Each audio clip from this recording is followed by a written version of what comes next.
We filled the air with DDT and called the wind Mariah. We cheer on every victory in the war against Goliath, and we watched the model Christian Smalls and pose them with Zendaya. They are gonna milk that union drip until the very last simp takes the very last sip, and when it's all wrung dry and it's not worth shit, then they'll leave it laying right where it is. You can watch them let it all drip into the ditch. Here's the sitch. Biden will invoke the witch of January 6 as a quick fix. He'll tell you that she's here to fill your bellies with some twigs and sticks, rocks, berries, and a capital brick. Concurrently, he's finger-wagging all of the Republicans while sucking their proverbial dicks. He'll fluff them up a couple of concessions in the flick of a bick. He just needs lights and a camera and prompter, and someone to monitor the prompter who knows their shit. 'Cause Joe is gonna open the show with a few short words to be chanted by old white folks wearing old white cloaks who will march in a circle around some progressive political star who is purely a place to spit. But it's all good fun, and there's no harm done when the banks yell cut and they're calling it quits. It's all Flint water gone under the bridge, out of sight, out of mind, and dissolved in the mist. Joe will only need a flick of the wrist, and then the throat of your movement is slit. It'll sputter and gurgle and choke for a bit, bleed out in a viral clip. And as the last of its life force flows to the floor, he'll say, "That's my idea of a union drip." You see, the eyes are a glimpse of the soul, so it says a whole lot if they aren't exposed, and your message is branding you stamped on your clothes, and the media storm is wherever you go. Then you go meet Joe, and you laugh at his quips, and you shake his hand with a nice firm grip, and you cry good trouble through the loafers on your lips. Too true, that's a union drip. Who knew that the victory gift for your unionization's a DNC script? And it's nice and precise like a sniper who's trying to cripple us right where we live. The target they lead is your wallet. They seek to dismember your hands so you can't feed your family or pick up your kids. While they flatter themselves into orgasm, feigning respect for our unions, who wired our grids, who welded our ships, who died for our rights to not witness our children conscripted to 12-hour shifts in the mines from the time that they're 5, when they know damn well that the unions had thrived till they shattered their hips. Till they showed up and handed out Pinkerton slips. Now it's as simple as status and symbol and making the star of the movement so bright that the movement itself is eclipsed. Now our mouths grow dusty and dry on the promise of union drips that might trickle down out of a wealthy fist that is squeezing the heart of the working class hard as it can till it finally ruptures and splits, punctures a valve, and it laughs at the sound of the squish. The way that they laugh at the sight of us making a wage slave wish to a man on the cover of Vanity Fair saying, "Eat the rich." So this is for those who rely on commissions or toil for tips, watching their bosses drink bottles of profits while all you get offered are jugs of their piss. If you seek out the soul of the movement or proof that the movement exists, try looking in the eyes of Chris. And when you find that you can't, the answer is as simple as this. The movement is never one single face, and a drip is a leak to repair or replace. We will not eat the rich to suit expensive taste. We'll consume 'cause survival's at stake.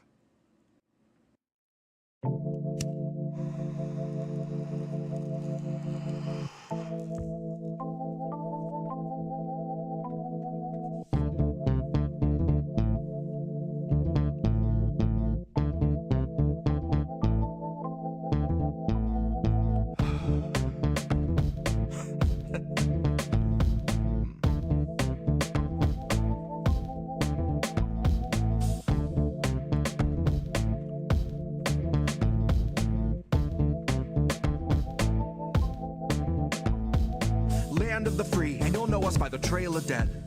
It's just one more world war to complete the set. When you live by the pike, you die by the pith. You die wide-eyed, still pleading the fifth, or crying divine epithets and pathetic attempts at defense. All empathetic for those on your side of the fence. Well, I'll gladly put you and your legacy into an alternate tense of faltering senses and altered events. Like hun, it ain't a hearse, it's a reaper stretch. how sweet, she said. Bunch of hordes in the street like it's Evil Dead. Where the thin blue line meets razor's edge. And where the corporate ladder ascends to a steel-toed boot that awaits on the ledge. You'll be licking it fresh at your boss's request till it stomps each finger and watches you fall to your death and drown in an ocean of debt. Gone with the fodder who gathered to honor the patient left, who purity tested themselves into sections step by step till the next election, when it's just one them and the sound of their well-read theorized breath. That's harm reduction for the lowly cost of you holding your nose and just openly buying the theft. Maybe that's all in the flick of the pen. Maybe we're all one unmarked van from a trip to the pen, being guarded by pigs who exist on a diet of dying breaths of much worthier men. Honey, heaven's expecting you. Just don't get too hung up on who they let in. Just look up at the shine of the pearly gates. You don't need to worry if there's lead in the paint. You don't need to worry if there's lead in the water, lead in the milk, lead in the honey, lead in the caustic embrace of the Heavenly Father. Lead is the flavor of passive perpetual slaughter. Lead is the taste of us led to the ledge by the lure of the legend of expert consensus, and then beckon to stretch it just one step farther. And I hope all the folks who were boastfully gloating and toasting themselves as the heroes of COVID for boosting their boosters and doing their part are now equally thrilled to be starstruck martyrs, all laid in a government grave with anonymous markers, like you're back from the carvers and off to the splicer. You're the very first wave to be slain in the war against Pfizer, that 100 years war against Pfizer. They are thinning the crowd that is striking right now to bleed adequate pay from those inhuman misers, who all sit in their office and designate coffins to people regarded as nothing but profit for Kaiser. Still, the Dems want you nicer. Dems want you softer. Dems want you kinder. Yeah, they all want you graciously starving in silence. You will speak when you're spoken to.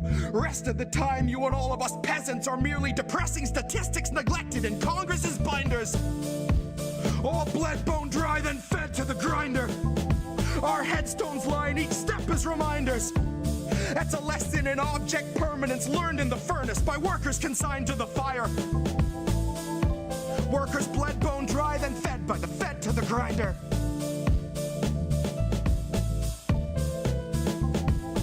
Fed by the fed to the grinder.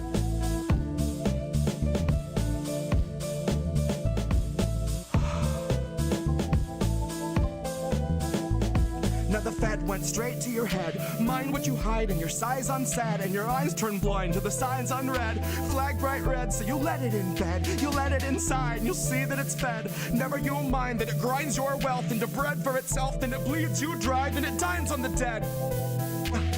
Now the Fed went straight to your head. Mind what you hide and your size unsaid, and your eyes turn blind to the signs unread. Flag bright red, so you let it in bed. You let it inside and you'll see that it's fed. Never you mind that it grinds your wealth into bread for itself, then it bleeds you dry, then it dines on the dead.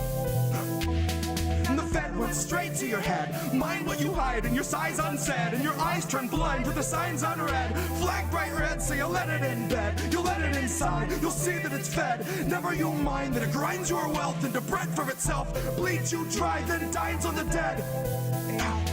The Fed went straight to your head. Mind what you hide and your size unsaid, and your eyes turn blind to the signs unread. Flag bright red, so you let it in bed. You let it inside and you'll see that it's fed. Never you mind that it grinds your wealth into bread for itself, then it bleeds you dry, then it dines on the dead. Here's where our leaders would see us all led.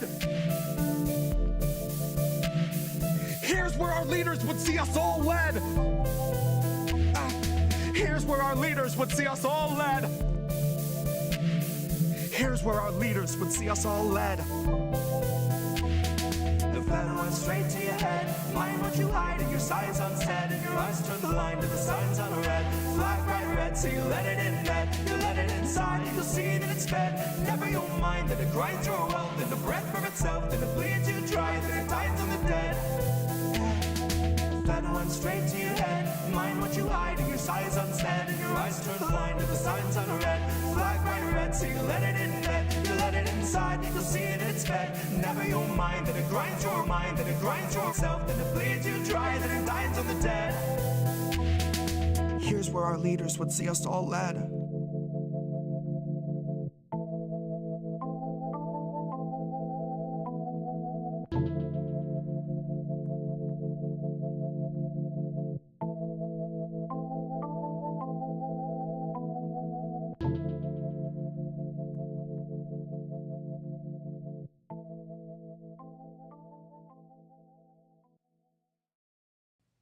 If you thought you saw your freedom, it was truly a mirage. Freedom's locked a cell away from Julian Assange. Our First Amendment rights are by his side behind bars, and the next voices silenced will be ours. Rest assured, democracy is rotting in the dark. Rest assured, we vilified dissenters, pushed out black renters, and tore down their housing just to build a little urban park. God, I tell you, old America really knows how to leave its mark. Blaze a trail, leave 100 scars. Rip your free speech out your throat. Demonize the man who told you it was so, and leave him freezing in a cell in Belmarsh, perpetually awaiting extradition, thrown to the wolves of claustrophobia and malnutrition. And all that we can hope is that we catch Uncle Joe in a fleeting, lucid moment of his flickering, senile fascist mission. That maybe we could trick him into thinking Julian is just a sweet, blonde, middle school Christian. She got mixed up with a few bad apples, slapped with some charges, and thrown into prison. Joe would set him free without a moment's hesitation under one condition: that he can sniff her hair before she goes back to school and he goes back to business. But if Joe's just had his shots, then we haven't got a chance of getting past his black and white vision, getting past his gut reaction to appease all of his donors' sick requests and shape policy and law around corporate mandated decisions. So really, all along, I think Julian was one man standing in a tempest with the fearlessness of true conviction. And if his is the only conviction we see after he shed a light on this country's most poisonous schemes all come to fruition, and we all collectively stare at the ground because we felt like our hands were too tied beyond signing petitions, while he's tortured to death for attempting to warn and enlighten admittedly not quite the brightest of citizens, and half of this country just won't take the time to uncover the truth, or they just don't mind, so they're quick to dismiss it and say it's a difficult position. Well, then we're back to the comfort of centrist delusion. Right back to sleep for the ignorant sheep who resisted themselves into one protracted contusion, twisting themselves into knots to correct all your stimulus check-based confusion, wrapping their necks around their backs as they justify overflow migrant detention or fracking pollution. Then Kamala laughs, and the camera pans down to her shoes. And that footage is 90% of your 6 o'clock news, except for a feel-good story about a man who, at 95 years young, just made Employee of the Month at Whole Foods. And the $50 gift card means this month he'll afford his prescriptions and meals, and he won't have to choose. This is the machine that a man named Julian Assange threw his body on the gears of, for you. So to cry out for his freedom is the least that we can do.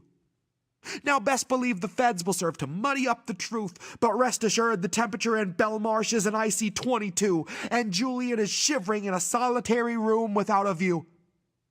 Rest assured Obama loves a whistleblower just about as much as he loves weddings where he doesn't get to detonate the groom. Rest assured Obama bought the plot where all our First Amendment rights are gonna rot and demanded that they carve his smiling likeness on the tomb. So when you come to pay respects to your free speech rights, and a somber feeling hits you and you look up to the sky, the answer will be staring you right in the eyes to the questions of why and of who. So if you thought you saw your freedom, then they wanted you to. Human rights are mutable, and Julian is proof. Our First Amendment rights are stuck in solitary too. And the next voice silent might be you. Good morning. Sunday morning. No, Indy left. What is happening here? To check out IndependentLeft.news. The Indie News Network. Indie Left News. Oh, hey, Indie Left. IndependentLeft.news. Great work. Indie Left News. IndependentLeft.news. Independent Left News. Shout out to Independent Left News. Shout out. Oh, what's up, Independent Left? Indie Friend Left. show. Thank you, IndependentLeft.news. The INN, Indy, you're wonderful. I think Indie was onto something. Independent News Network, Indie News. Yeah. What's up, Indie, over on Rockfin? Independent News Network, also known as INN. Indie Left News. I don't know if I would have made it through that 3 weeks without Indie, honestly. No, I was just going to ask Indie. A huge thank you and shout out to Indie Left. No, you know what we're doing? We're world building, Indie. Indie Left News. You were doing the INN recruiting. Indie News. Independent Left News. Shout out to Independent Left News. Check out Independent Left News. At Kennedy News. I see Indie's in the chat. Hi, Indie. Okay, great. Bye. Okay, we're doing it. Yay. Hi. Oh, there's 3 of us. Look at that. Hi, everybody. 3. Wait. Oh, people. I messed up on this one on the What'd vertical. you mess up? No, on the vertical side. That's my. That's all right. I'm just gonna stop. Nobody watches the vertical. Nope. Well, it's not streaming, so I was just gonna record it. But all right. So, hi everybody. We're hot. We are hot. So. This is, how do we miss that? This is Reade and Indy, so you see us up there. We've got Tahtahme with us. Yep. Hi Tahtahme. Say hi. Hi. So I'll just do like a brief intro, but I've known Tahtahme for a few years, basically from watching her streams. It started, and we became friendly, and then we started INN, and we reached out to her because she had a pretty cool channel and said, "Why don't you join INN?" She's like, "Yeah, cool." And why don't you tell them a little about you? Basically, I'm just a person who has a lot of opinions about a lot of things that happen around me, and I feel like a lot of my politics are more common sense and people led. But I also feel like it's a conversation I like to have in my diary channel, where I just talk with people about modern politics and get a grasp of what other people who are working people like me are thinking. So I really like to give my perspective, but I also love to learn from other people. Beautiful. Good to see you here, and I'm glad to have you here. Tahtahme's a mommy. Also, I love she does spiritual black girls on Instagram, right? Are you still doing that? Right? Yes, absolutely. So and she makes some pretty cool crafts, I know. Are you still making those cool dolls? Yes. You can support me on ritualready.org, and also at Etsy. You can support me at Ritual Ready on Etsy as well. I usually make figurines specifically crafted for African traditional religion and supporting people who are reclaiming that religion and their ancestral ways as they move away from Christianity and other colonizer religions that West Africans experienced. So cool. And so we've got this guy Reade sitting next to us here too. So hey Reade, it's been a busy week for all of us here over at INN. Had a bunch of stuff to engineer. So he had Tara's first stream since she moved to Moscow. So that was an interesting little dance. Basically, I think it was pretty much the same as we've been doing. You know, it's people dialing into Zoom and putting her up on the screen, and kind of the same thing, but still a little different, just the time zone and everything else. Yeah, it was good though. Had Shay Bose on. Yes. Was recently at the UN with Max Blumenthal. That was fun. Right. You know, nice listening to an Irish accent for an hour and a half. You know? Oh my God. I've got some clips from that actually to put up this week for Tara and schedule those out. Yeah, those just got sent over. Shout out to Fanto for the clips for INN News as well as for Tara. But yeah, it was a busy week over at INN. Check out the INN Substack. IndieNewsNetwork.substack.com. Every Friday I've been putting out a list, and I did an order, we did a segment on it a couple weeks ago, but every Friday I've been putting out a list of all the segments and all the live streams and all the appearances that everybody at INN's been doing, because there's so much to catch up with. And I think this week there was about 14 or 15 different videos and streams and things, so much stuff, so much content. I mean, it's great. I love it. We're growing, and we're making a lot of good stuff and making some waves. So check out INN, Indie News Network. And And chat. Hey, inn.network, by the way, also is a URL that works. It might even be easier than indienews.network. So if you remember inn.network, that's another way to get to all the websites, all the channels, all the everything. All right, so let me get into it. So welcome everybody to How Do We Miss That? How Do We Miss That is a show featuring articles written by independent journalists who expose corruption, cover workers' organizing and environmental crises while challenging corporate establishment narratives and talking points. New episodes stream live Sunday nights at 10 p.m. Eastern on our YouTube, Rumble, Twitch, Rockfin, Substack, Facebook, Telegram channels. Yes, we're live on Telegram. And the podcast is usually published within a couple days to Amazon, Apple, Google, Spotify, iHeart, more. I'm Indy. I'm one of the co-hosts. I am the founder and editor of the Indie Media Today Substack, creator of the Indie Media Awards. Hopefully you heard that. All right, co-host of American Tradition with Jett on INN, and producer for Bread and Circuses on INN. Executive producer for The Politics of Survival with Reade on INN, which we just talked about. And associate producer for the Misty Winston Show over on TNT Radio. And then I got this guy, Reif Breland. He's sitting next to me. He's INN's technical director. He is the creator, engineer, co-host, and executive producer of INN News, co-executive producer. He is the producer for The Politics of Survival with Reade on INN, as well as engineer, and producer for Bitch with Comrade Misty, which you could have seen him on Saturday night on INN, as well as on Misty's channel. Yeah, that was fun. And we've got Tahtahme here. Doing stuff with Misty.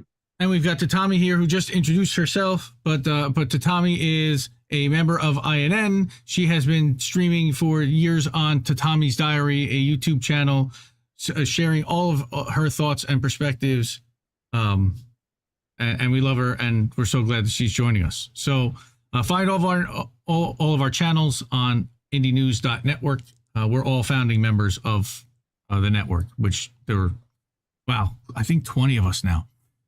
Please make sure, share the link, like the stream, subscribe to our channel on all the platforms you watch and listen. We're everywhere, like I said, and you'll be able to see the clips throughout the week on my YouTube channel, indieleft.media. So you can check out that YouTube channel out as well. Okay, so I have got, and now let me blow this up real quick and go to full screen. Oh, what up? And go to this, and hopefully, hey, it all fits. Woohoo! All right, everything looks nice.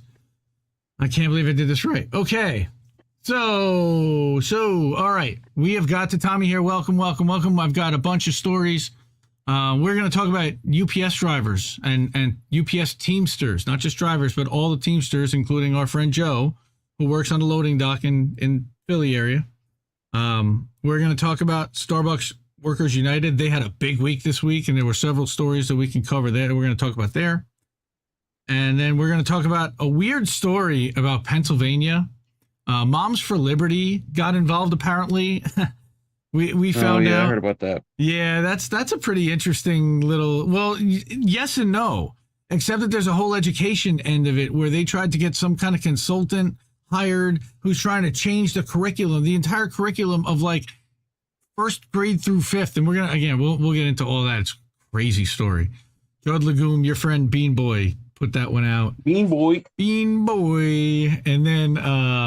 And then what's our fourth story? I don't even remember right now. But let's you go put back. It in. Yeah, I know. I smoke a lot of weed, so that happens sometimes. Yeah. Oh, summer Texas heat. Oh, that's a brutal one. Oh yeah, the summer Texas heat is really, really bad. So let me now go back to Indy, Maine. Yay! Okay, we are cooking with gas here. Chris Walker over at Truth Out. Let's talk about. You know what? Before we do that, let me go back to the thumbnail. Go to 3-shot. See, I do all this stuff live while you guys are here, and I tell you exactly what I'm doing. Like a dentist, I will tell you so that you are comfortable with exactly what you are seeing. So, UPS, we'll do it live. Always. UPS-Teamsters talks collapse. Yes, I'm high in my garage. That's right, Snow Himbo. Thank you very much. He's chatting in somewhere else, and I just saw it show up. I didn't mute my stuff. I need to do that. I'm getting distracted. Okay, Angel in the afternoon, welcome. Angel Rivera, the handsome cynic rebranded. All right, UPS Teamsters talks collapse. Squirrel, keep getting distracted, see? Okay, back to this. Hit escape. Go here. Bam. Okay. What's going on in UPS? I think most people have heard about this, but too many people haven't. So UPS drivers are pissed off, and they're right. And they're going to talk about why. But union officials blast UPS for saying that the company has nothing more to give workers, which is nonsense. Our friend Chris Walker over at Truth Out, Indie Media Award honoree. All right, good publication. They've been doing a fund drive. Please support them if you can.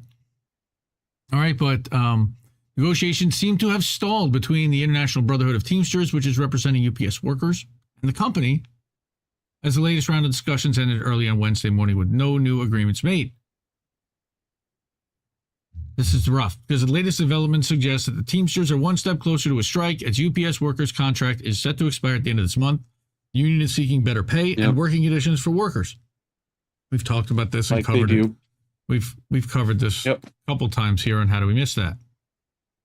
But in a press release discussing the latest round of negotiations, right, Teamsters wrote that they unanimously rejected the most recent package offered by UPS company officials, which they should. So as a result, the company walked away from negotiations around 4 a.m. Wednesday, the press release said. Now, that came from the union. Now, UPS claimed that it was the union, not the company, that walked away. Okay, the company also peddled common anti-union talking points, accusing union negotiators of creating unease among employees and customers and saying their actions threatened to disrupt the U.S. economy. Well, maybe you should pay them. God forbid. Maybe you should pay them. What do you think? It would be nice.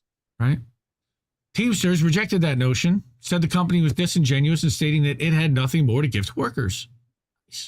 Union also pointed out that workers had been overworked and underappreciated, especially during the pandemic when revenues for the company increased by record margins. Oh, yeah, there's that. Just no biggie, right?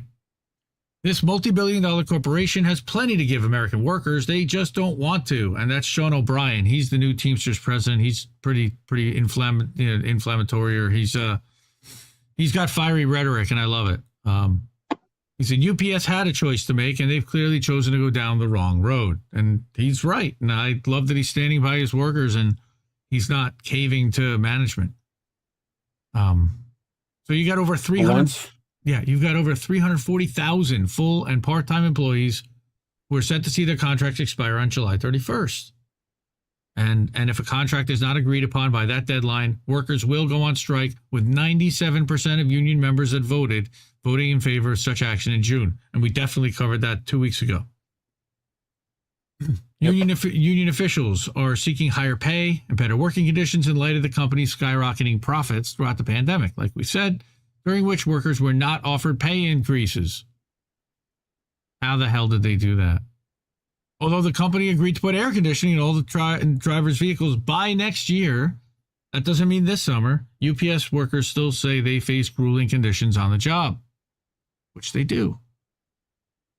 Okay, they've reported long hours, overwhelming demands from the company. One worker, for example, described working 60-hour weeks regularly, 5 days a week, and called that demand a violation of our lives. Sometimes they even demand a 6th day. If they were in the car business, that's every week pretty much. They get 1 day a week off, and maybe they're scheduled to have 2 days a week off, but they're expected to work at least one of those days, especially if it's the last week of the month. But I get these guys. Look, it's physical. All right. They've also said they were promised double time in certain circumstances, only received regular pay when their checks came. Sick day requests are also not being met. That's messed up. Additionally, they're being overworked on conveyor belts, forced to continue the machine's operation even when larger packages are being handled. Dangerous. Yep. So that's putting them at physical risk on top of everything. So a strike would likely put a significant dent in their bottom line. And everybody's talking about this, that the last time UPS workers went on strike in 97, the company lost around $850 million, and several customers took their business from UPS to its various competitors. So that's really important. So that's good. I like hearing that the union isn't willing to back down. It's nice that they didn't capitulate. Yeah. So this continues. The next day, we've got Jake Johnson, who's been covering this over at Common Dreams. All right, again, they have a simple choice, the union, new contract or nationwide strike. We really mean it. So what do they really mean? Well, union reiterated that it's fully prepared to call a nationwide strike as the Teamsters National Committee returns to the bargaining table in hopes of reaching a deal. So we heard about this, right? UPS, whose CEO made $19 million last year, they just wanted to throw that in. It's not like $19 million would pay for anything that the drivers are, that these Teamsters are looking for, the union members deserve and have earned. But still, it just shows the massive wealth gap between the people at the top and the average employee who is working, I believe, 20 hours a week. Who's getting $20 an hour. Yeah. Which is barely anything anymore. Right. So here's the Sean O'Brien tweet about when we say a new contract, we mean it. Right. So they've been tweeting out a lot of strong rhetoric, which I love seeing. Like I said, Teamsters negotiators have tentatively secured a significant number of victories already, including an end to the two-tiered wage system under which part-time drivers earn $15 an hour and full-timers earn $20. So union announced over the weekend that it reached a deal with UPS to scrap forced overtime on drivers' days off. Well, that's nice. You still have to come in, but you won't have to work overtime on your days off. Right? Which is what you would want if it's on your days off. At minimum, like unreal. So whether it's overtime our members don't want to take, holidays they know they deserve, or equal pay for equal work, if we stay united and commit to protect each other to the bitter end, there is no chance in hell that we lose this fight. And that's their secretary-treasurer over at the Teamsters. All right, so Jamal Bowman showed up, and AOC showed up, and they did a little stunt to try to show that they had solidarity with the... Yeah, at the same time, she endorsed Joseph Biden, who killed the train strike to begin with. Like, nonsense. How can you do the same day? Same day? You couldn't wait a day? And she showed up, Bowman showed up in a Wu-Tang t-shirt, like, so performative, such theater. Hello, fellow kids. Oh my God. Pretty much. Right? It's terrible. The next day, a madman. Jake reports on how Teamsters now say the contract talks have collapsed, and we said that after UPS made an unacceptable offer. And we've got a lot of this similar article to Chris in Truth Out, but I wanted to mention that Common Dreams also had this one. And then what's happening over at UPS? Now, Luigi Morris, he's with Left Voice. Big fan of Luigi Morris. He's a good dude. This is an AI image generated of all these packages around Manhattan, like filling up Manhattan Island, Amazon packages. Very cool. Manhattan. But negotiations with UPS collapsed. They're still prioritizing their multi-billion-dollar profits over our lives as part-timers, and he is one. We're tired of the sweatshop working conditions and poverty wages. Get ready, because it looks like on August 1st, we are having a historic strike at Teamsters, right? And he says, what do we want? Minimum $25 part-time starting wages per hour. Catch-up raises for part-timers, longer breaks, and more full-time positions transferring over. Right, so like basic crap, pretty much. I screen capped him also, from $25 is still like not barely much. Scraping cost of living in Mississippi. Yep. Like, let alone the rest of the country. Like, it's like the cost of is $15 an hour, I think, in Mississippi, and that's I think it's more than that. That's for like no other family members, right? And there's also the issue of how important their work is.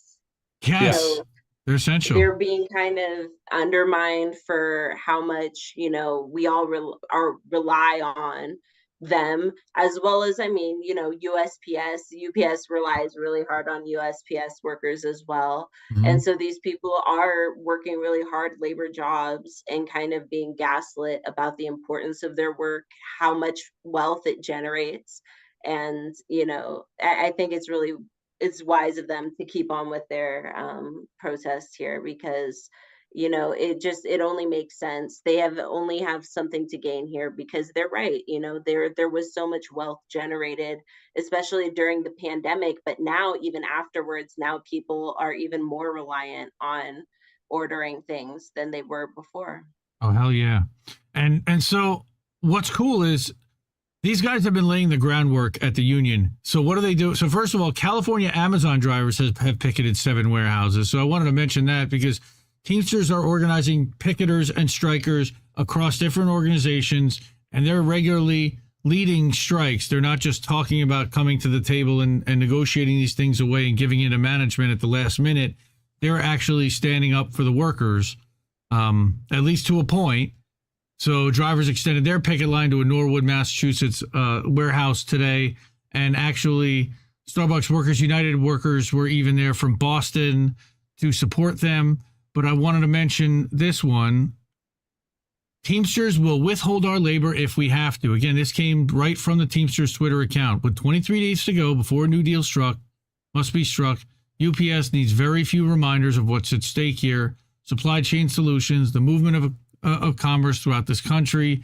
Then they have this video from 1997 about what happened and how much business they lost and how they literally got knocked off the #1 spot for years. And that real damage being done to the opinion, the UPS is capable of being a responsible, trusted employer. If a TA on a new contract is not reached by July 31st, UPS will force 340,000 Teamsters nationwide to withhold our labor for higher wages and better working conditions. These are benefits and compensation that we have earned and are rightfully due. UPS is on the cusp of putting itself on strike. I love that language because this is what they're doing.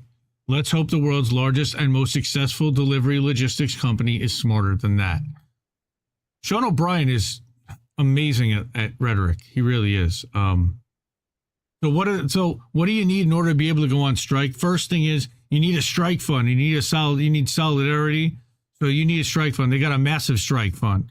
So they are prepared to put their workers on strike. You also need organization, and you need the ability, you need people to know what's going on and what to do. So UPS Teamsters will win against corporate America. Again, more rhetoric from the Teamsters. For too long, companies like UPS taking in profits. Corporate America will not be allowed to degrade standards for working people. All right, one union. Again, they've got a nice little thread there that ends in hashtag hot union summer, not hot labor summer, but hot union summer. I think that might be a dig. I love this one. I found this meme, UPS telling everyone how mean the Teamsters are, wiping their tears with $100 bills. I love the whole hot labor summer branding that makes a ton of the money somehow with merch and all that fun stuff. Hot union summer doesn't make them anything. It's just something to literally like, hey, search hot union summer and you'll be able to see that. But here's what the other thing the Teamsters are doing. They're having practice strikes, practice picketing for their members. So what are they going to say? What are they going to do? How are they going to behave when they get out on the picket line? That's part of organizing strikes, is organizing. What are you going to do when you strike? Not just how are you going to take care of your members, but what are you going to do when you get out on the picket line? How are you going to affect change? How are you going to get people's attention that come by? And how are you going to get management to pay attention? Doing wind sprints. Right? From Florida, get a real practice in. This was July 7th. From Florida to Alaska, UPS Teamster practice pickets are everywhere. Preparations for the largest single employer strike in U.S. history are ratcheting up at all UPS facilities. And you've got drivers, handlers, ramp managers. That's a lot of sea of brown, okay? That is a sea of brown uniforms, a lot of shorts and a lot of bare legs, all right? So, why? Now, I like this too, that the union is putting out messaging, their own PR. This was our biggest argument and contention with our friend Chris Smalls. And I know that that Reef was going to talk a little bit about what Chris Smalls is up to this week. Oh, man. Just working with Reverend Al Sharpton. Reverend Al, come on, man. No, Reverend Al. No, you can't. So disappointing. All right, but look at exactly why. By the numbers, why is it time to pay up for UPS? Because they spent $8.6 billion on stock buybacks alone. If they put that kind of money into supporting their workers, that makes a serious dent. Forget the $19 million that they pay their CEO. $8.6 billion in stock buybacks. That's serious. $100 billion in total revenue in 22. Now that's not after expenses and taxes and everything, but that's their revenue. That's their top line revenue. That's substantial. They still made oodles of money, huge handfuls, but $45 million last year on executive pay. And these guys are deciding that $25 an hour is not enough for their workers and for their part-timers. And I think that's disgraceful. So here is a practice picket in Landover. I believe that's in Maryland. Again, July 7th. It is indeed a picket. Well, it's a practice picket. They're doing this on their own time. They can't do this while they're working. They're like getting off of work and getting on the picket line. Because they're to show how freaking serious they are. And I love that. Again, much solidarity. Correct me if I'm wrong. Couldn't you just do a real picket and not a practice picket? You can just go do a picket. Well, you know? They have to give corporate until that date to come to the table and, have a tentative agreement. When you set a deadline, you got to hold to that deadline. Now we all know this guy, Joe. Yep. Joe, INN member Joe, shut the fuck up, shit lib 3, makes our killer hilarious videos, makes fun of AOC and Anna Kasparian and Jimmy Dore, and makes beautiful videos in tribute to Julian Assange and everything else. Well, Joe is actually a UPS-Teamster who works on a loading dock down in the Philly area. So today he told us, he messaged me on the 7th that UPS just laid off 11 people on my shift. I believe that was Friday morning, yes. People have absolutely had it. Philadelphia Air Hub is pissed and we're ready to strike. So July 13th, they are holding all day. And those air hubs are like fucking torture chambers too. Woo, hot as shit. Like, yeah, and the trucks are even hotter. Like ovens. Literally. Like Easy Bake got nothing on them trucks, man. Like it was 93 yesterday. Like, could you imagine Florida?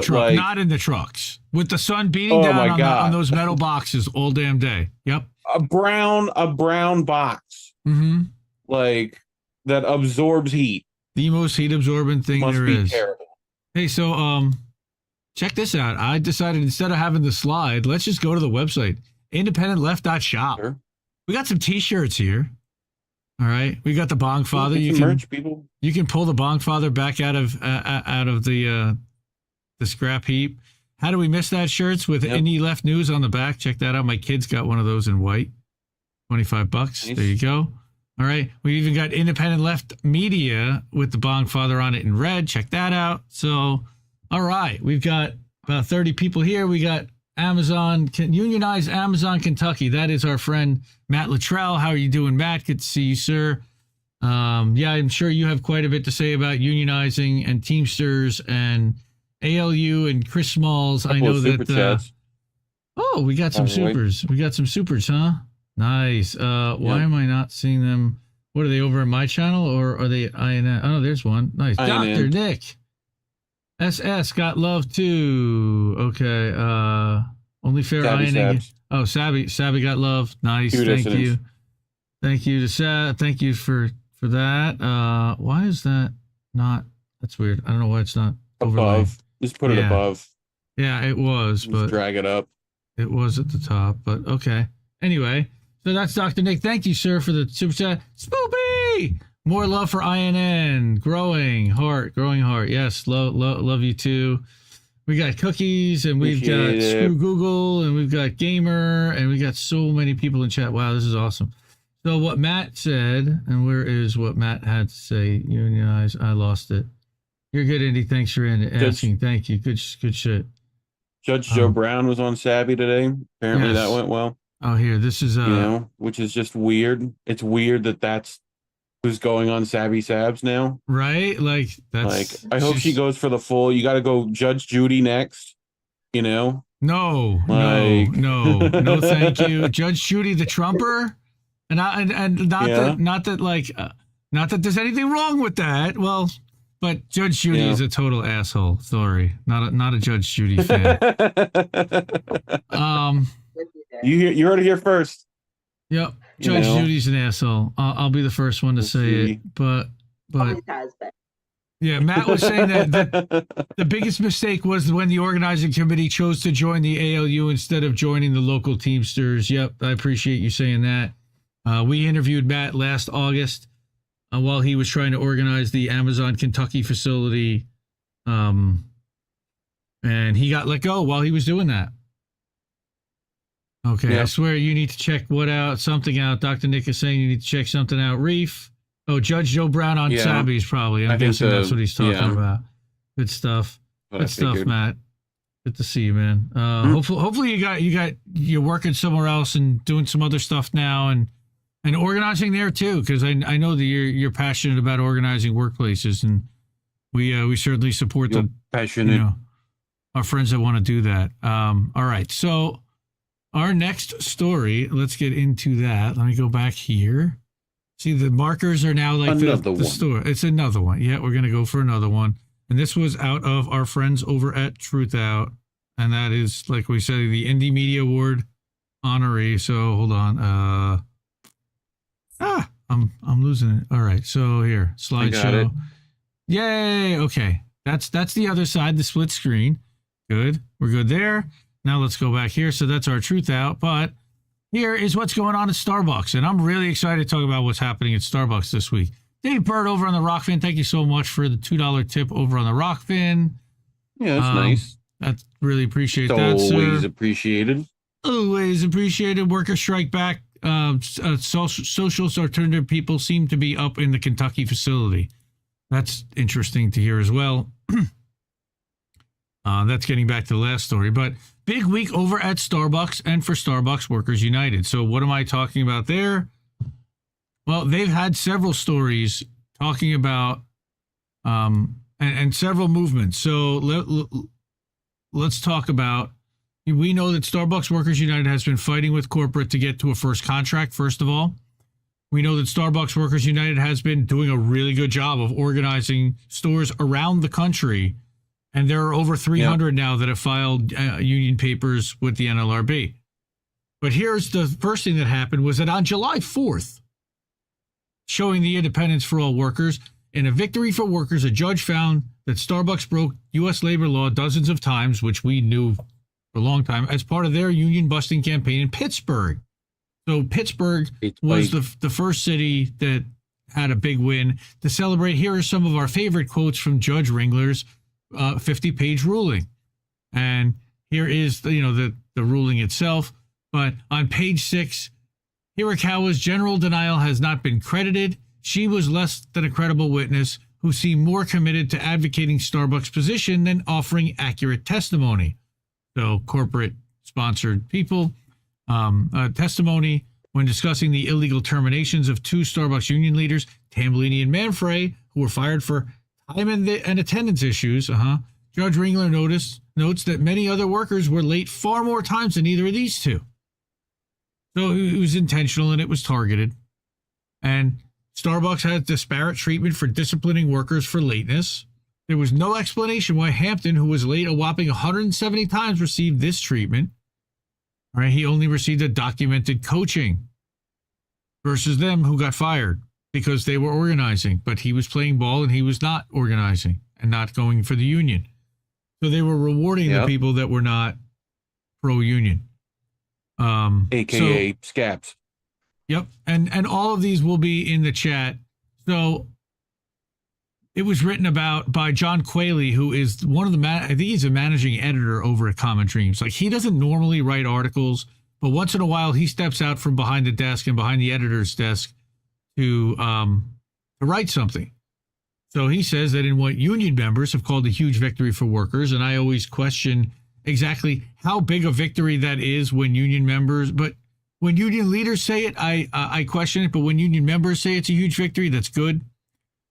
An administrative judge with the NLRB has ruled that Starbucks violated federal labor law by terminating organized workers in several Pittsburgh locations, accusing the company of orchestrating a purge of employees leading the unionization effort.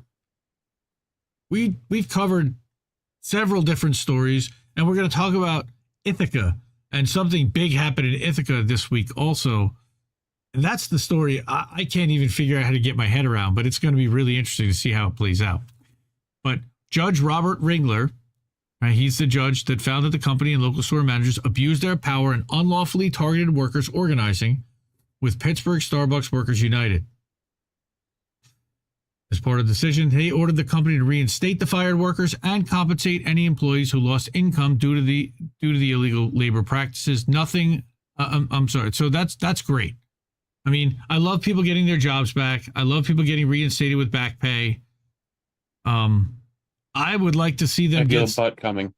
I would like to see them also get some kind of punitive damages, for pain and suffering, for the cost of having to go out and get jobs. And the Ithaca ruling is actually going to talk a little bit about that.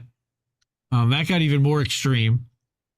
But noting how the specific union members were consistently treated differently than other non-union employees and ultimately fired, the judge said in his ruling that a repeated pattern of unlawful activity abundantly demonstrates a causal relationship between their firings and union activities. I would say it's more than a casual relationship. I would say it's a marriage.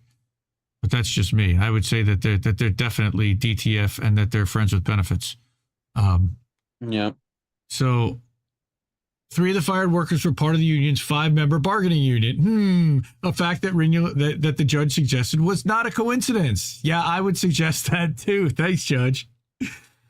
At least you have somewhat, hey, this guy's not totally bought by corporate America. How about that, folks? We have one. Or he at least has some common sense. He has to you know what I mean? Wow. Or it was so blatant, he felt like he couldn't really deny it. I mean, yeah, it's like no, you definitely stole the shit. You took it from the counter, right? We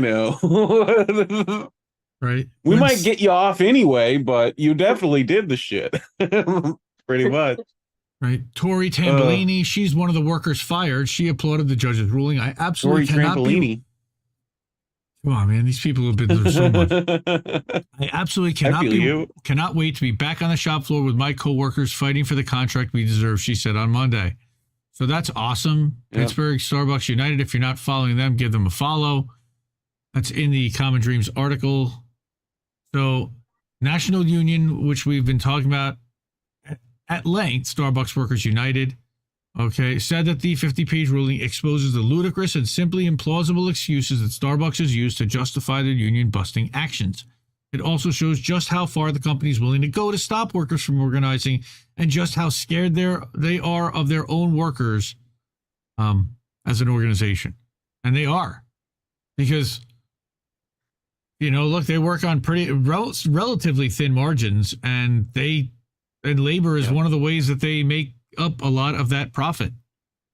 So as workers at Starbucks stores nationwide have racked up organizing victories, the company has been hit numerous times with NLRB rulings that found unlawful labor practice. Like I said, it's just far from the first time. Not even a multi-billion-dollar corporation like Starbucks is above the law. Breaking the law. Right? So workers are fighting back. Yep. Yes, it is. Well, sure. I think that's actually Butthead, but maybe. They're winning. Both of them. This ruling is just one step in our campaign to hold Starbucks accountable. And I love that. Time is ticking. Starbucks, and the longer time is ticking to Starbucks, he's talking directly to them. I love how he addresses it. The longer you continue your anti-union crusade, the more the public will learn about your truly heinous actions against workers. It's not too late to stop this now. Do the right thing and come to the bargaining table in good faith. That's, again, John Quayle. He is the managing editor over at Common Dreams, which is Indie Media Award honoree and one of the best orgs out there when it comes to reporting stories. So what do we have out there? So Friday was a big day. So on the 7th, I noticed that, wow, Starbucks Workers United has really been killing it. So first thing is, we had so many wins, union wins today. What? Well, yeah. Well, what if we had room for one more? Wins. You're going to get tired of winning. Lake Mead and McDaniel in Las Vegas unionizing. Yeah. This is awesome. Hopefully this convinces corporate to come to the table and negotiate a first contract. That was my response, which I believe Starbucks Workers United liked. Right, that's me, Kitty. Then this is Danbury, Connecticut, Starbucks Workers United. We are a union. Yes, you are. 90,000 views, 2,700 likes. All right, they voted 18-1 to unionize. So they're celebrating with their friends from Ellicott City, Starbucks Workers United, which... Hey, look at that. Hey, look solidarity at that. From Bongwater.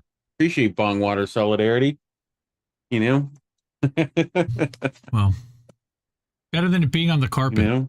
12-7. So this one was a little bit closer. There were almost half the employees over at Ellicott City that did not want to unionize, but the majority of the employees did, and they're going to be negotiating for a first contract.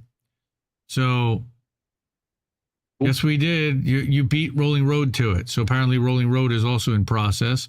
Then we also had Boston Starbucks Workers United workers. Like we said, they were picketing with the Amazon Teamsters.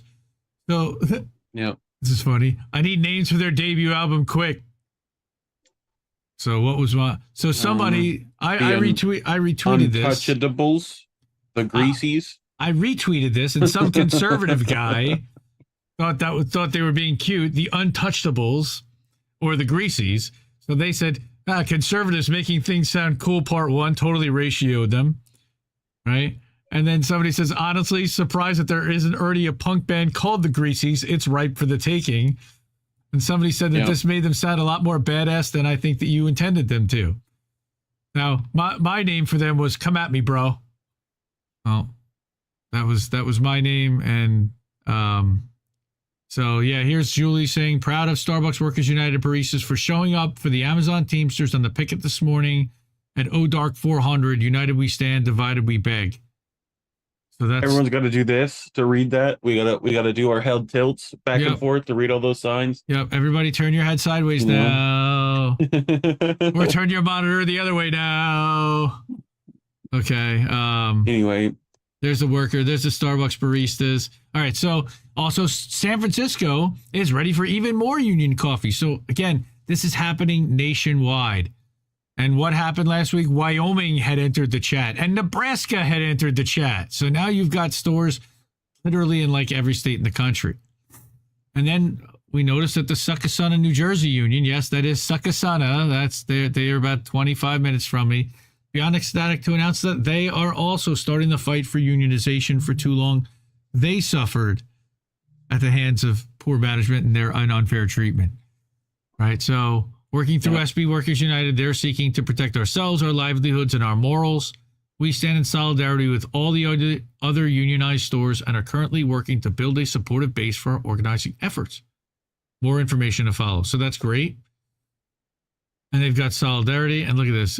Trader Joe's. Wow, you took this phone action seriously. Thank you. The store got so many calls demanding Steve's reinstatement. Management is taking the phones off the hooks. See, direct action works. That's great shit from Trader Joe's. What do they want now? They want bricks through windows, huh? All right. Like, so I'm gonna order my Starbucks. Here's the last story. What are they doing? And this is the story of the NLRB in Ithaca. All right. So another one, big news. A federal judge found that Starbucks illegally closed the College Avenue store in Ithaca, New York, and ordered that Starbucks immediately reopen it. Yep. Another win for workers. So, which is legit. Reef and I had a bit of an argument on this one. I was like, this is going to make a good story. You can't make businesses do stuff. Like, yes, you can. Like, well, you can and you can't. Definitely can. You can and you can't. No, you can. All right. Clearly you can. So I can't get my head around is and we're going to look into the story a little bit more, but they closed this store more than a year ago. So the real estate has either been empty or they have sold this property likely to another buyer, which is now there. So are you kicking this company out of their new digs that they've bought this building? Yes. And what are they supposed to capitalists. do? It's not their fault. It's not their fault that they bought a Starbucks that fired everyone. Well. All right. I mean, honestly, I would say it was up to Starbucks. Starbucks needs to figure that out. You need to find a spot. Yeah, pay reprimands and exactly. Well, they need to figure out how to reopen that spot that they illegally closed and made shut down. Probably left, whoever they were already paying lease with. There was probably already something that went down with that, regardless. So, I mean, I do think, they might find a way to figure out however that might go, especially since it was, I thought you said it was a college town or something like that. So they'll figure out somewhere to go. What do they say about crimes in every other instance? Well, it's a deterrent. You gotta keep people from doing crime by making it really bad if you do the crime. No matter the crime. So my question to Starbucks workers United is, how does a judge tell a private business that they have to reopen? Like, they closed the business. I think what Starbucks did is terrible. I'm not sure how making them reopen a store, rehire the same workers, and then treat them badly fixes anything, because you know that they're not going to want to treat those workers well. How the hell? Why would you ever want to go work there for them again? I mean, to stick it to them, yes, but to be treated the way they guarantee they're going to treat you. They're making the wins. They're making the wins because, that's the thing that's so inspiring right now is that often what you see, like we saw it with Amazon a bit, how some places were able to vote in, some places weren't, but it was because there was so much inconsistency. And that's what's so inspiring about what's happening with Starbucks is that everybody's kind of holding the line there. So, I mean, there might just be hope is really what the workers are saying they have with. Think of the first day back at that job. Like you get to walk in like with that, like, dude, they couldn't tell me to do shit for days. Like, I'd be like, yeah, fuck you, we won. You can't do shit. Can't tell me nothing. Fire me. You can't. Fuck you. Like, cheese sandwich making an interesting point. Starbucks on strike demanding full gay workforce. Not exactly, but that's a funny comment because we actually talked about that a couple weeks ago. They're on strike because Starbucks intentionally told them to take down Pride gear in certain stores where it was on before. And they've had the ability to do that and express that in the past, and they took away something they had been doing, and nobody had a problem with. But I get it, and I get why people don't necessarily like that, and that's I'm fine with it, really. Like, doesn't bother me one bit. You want to wear all the rainbow stuff. My kid, I got a daughter. She loves rainbows. So you want to wear rainbows everywhere. Not that there's anything wrong with that. I'm completely fine. No, like go ahead, live your life and live free, be free. Oh man, so it's okay, Costanza. It's gonna be all right. Not that there's anything wrong with that. I was in the pool. Not that there's anything wrong. I was in the pool. So, but I still want to know how do they tell a judge to reopen? So this guy Colin says that because the First Amendment ties into labor rights, which I thought was interesting. If you didn't know, read up on Abraham Lincoln, for example, the relationship between labor and capital. Our labor law needs to be updated. The NLRA was written in 1935, and he's saying pass the PRO Act also here, and he's, I believe, a union organizer also. So he would be a good person. I said, my question is, what's the penalty for non-compliance with the entire ruling at that point? Fines? I think they should have been forced to pay each of the six at least $1 million, maybe even $2 million. I think this might cost them more, depending on how things work out. Like, let's say that other company now decides to sue because you had terrible labor practice. That's now more money. Like So KW with the Ukraine flag, okay, but they can keep doing it and get sued. Now I will say that the Step Brothers reference, their Audi 5000, bro. Yeah, like That kind of got me a little bit. I thought that was kind of funny. Despite the flag, we can come together over other stuff, but somebody got big mad over what I was saying. And this should be obvious that the store was closed in retaliation. This is what you were saying to Tommy, against workers for union organizing. The reopening of the store meets workers' demands. Great. I said, do you think that Starbucks is going to put all their full efforts into making that store a success? My guess is they'll attempt to torpedo it. No, but who cares?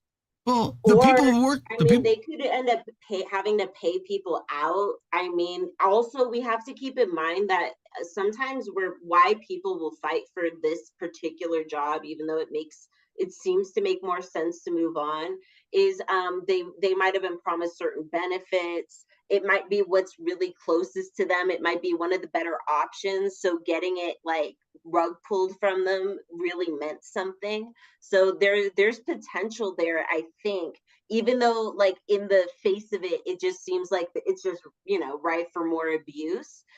There could be a reason why these workers are trying to even put themselves back into that position. Yeah, that's fair. Well, it's also they may feel like and the union may feel it sets a precedent anyway. That, if you're going to do this, that we will use this legal bludgeon, and like you might have to reopen a store you fired, or worse. Well, here's my point. Please name all the private businesses that the federal government has ordered a company to reopen an office and rehire the people, treating them well after a bitter fight. And I don't think just because it hasn't happened doesn't mean it shouldn't. And there probably is instances. If I wasn't too lazy to go look it up. And also, there is the just sticking it to them portion. Like, this can't be lucrative for them, even if like they do open it up and then try to hurt the workers and kneecap the workers. That's just wasting their own money and their own time too. Yeah. Wouldn't they want this business to also have money or make money at some point in the future, it being reopened? I don't know. I feel like it would recoup legal costs. At the very least, it would waste their own money and time if they do that route. All right, so this is the actual judgment that they had, and I wanted to get down to the decision because this is where it says what the remedies were, and this is people's testimonies, and then at the very end, it gives the decision. All right, so here's the order.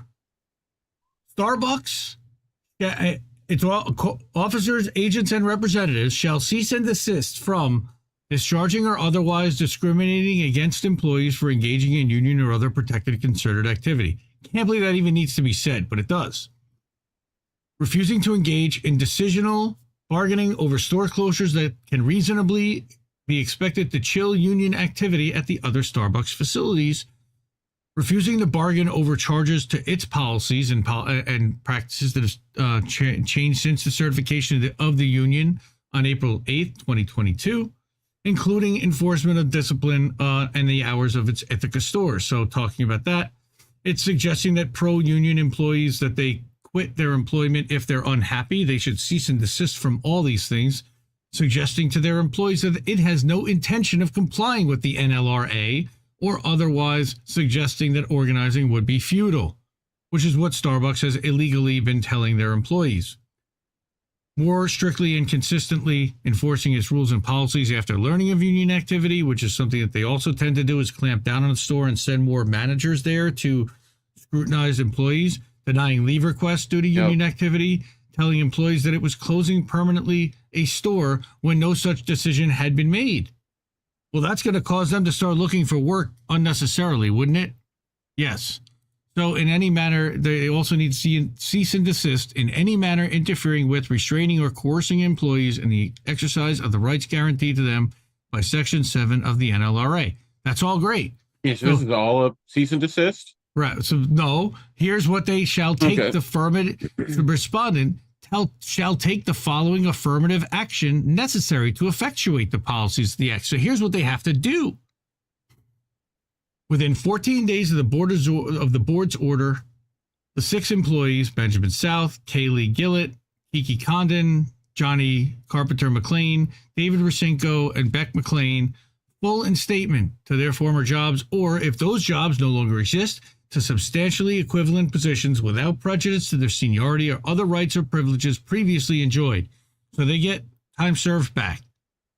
Right? The respondent shall also make them whole for any loss of earnings and other benefits and for any other direct and foreseeable pecuniary harm suffered as a result of their unlawful discharges as provided in the remedy of the discussion.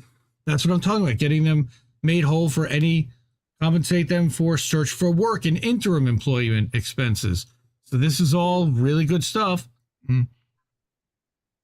Right? So they also need to compensate employees for adverse tax consequences, if any, for receiving a lump sum back pay award. So not only do they have to pay them the amount, they also have to cover the amount of tax implication difference on what their normal tax bill would be. Right? Okay. Right. Within 2 weeks from the board's order, remove from its files any reference to the unlawful discharges and disciplines of those 6. Within 3 days thereafter, notify each of them. Oh, God. Well, notify each of them individually in writing that this had been done. Right. They have to engage in bargaining over engage in bargaining over the decision to close its College Avenue store and then reopen the College Avenue store immediately. Like when I saw that, my head exploded. I'm like, I've never seen that in a court ruling in my life, at least that I know of. I mean, I haven't studied law. Yeah, but how many have you been looking? Right. I'm not a lawyer, but you know, I play one on TV. Maybe we should call a labor lawyer and see if there's precedent, because otherwise this wouldn't have happened. I play one on TV, but and then of course they also have to offer immediate employment to all employees who were working at the College Avenue store as of June 1st last year when they closed it. They have to bargain with the union as the exclusive bargaining representative of its College Avenue employees for a period of not less than a year after the store reopens, and it remedies all the unfair labor practices found herein. I mean, this is all awesome. Wow. Like literally holding them by the nuts and saying, this is what you're going to do. Squeezing hard. Bargain with the union as the exclusive bargaining representative of the unit employees at Meadow and Common stores for a period of 6 months after it remedies all the unfair labor practices herein. I mean, this is all awesome stuff. There we go. Roger Meadows is over on the Rockfin. He's got a $2 Super Ray. Always appreciated. Shout out to Pasta. What he's saying is the 2015 model Corporate Charter Revocation Act gives state attorney generals the power to revoke. Here, let me move this over so you guys can see that. It gives the state the power to revoke. I was reading that. To revoke corporate charters, which is a privilege, not a right, when the corporation has established a record of egregious behavior, putting communities at risk of using workers, consumers, the environment. We need to amend that law for passing state laws to allow AGs to reissue co-op charters in its place. Yeah, so that now the workers can then own the means of production, and it turns into a worker-owned co-op, and they then run the joint. Yep. I'm far more for. There was a union that literally through their win became a co-op. Yeah. Yep. So somebody's listening. Yep, they did that. So they also have to, within 14 days, post at all its facilities the attached notice marked appendix. Right, and it tells them all the different stuff that happened in this lawsuit, and this is at every facility nationwide. They have to post this. They shall also, within 14 days, all right, may allow for good cause shown, blah, blah, blah, blah. All payroll cards, they have to provide all of the back pay through one of the terms of this order based upon the documents and records that have been provided, and what they have to be completely transparent about that.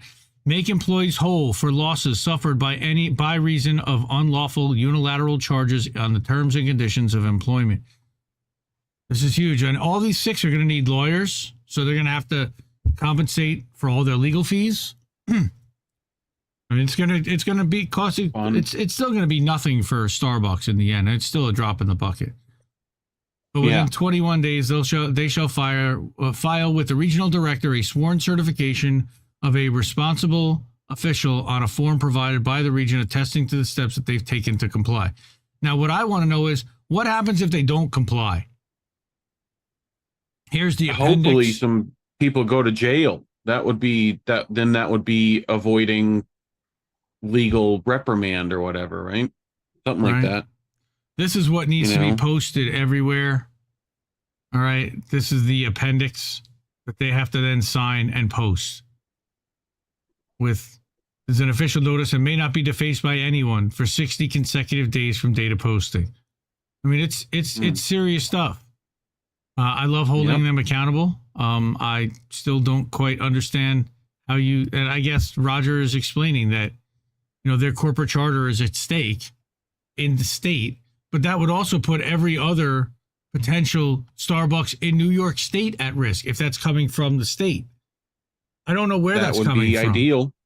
Now this is coming from the National Labor Relations Board. That's not coming from the state. I believe that. Well, the judge in Ithaca, this is an NLRB judge.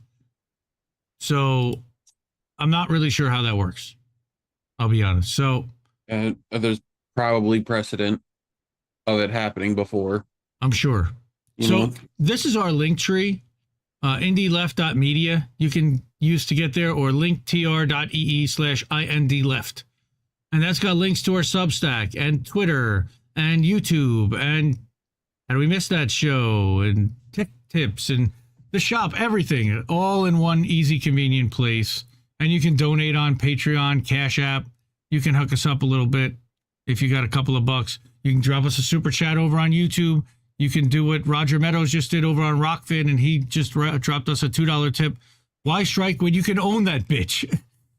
While we're at it, a government agency that operates in the same way that the Small Business Administration does, except it's for helping cooperatives start up or transition from corporate model to co-op model. So if they decide that they're going to shut down a location, you can walk over to that agency and say, we need help converting to a co-op. That would be great.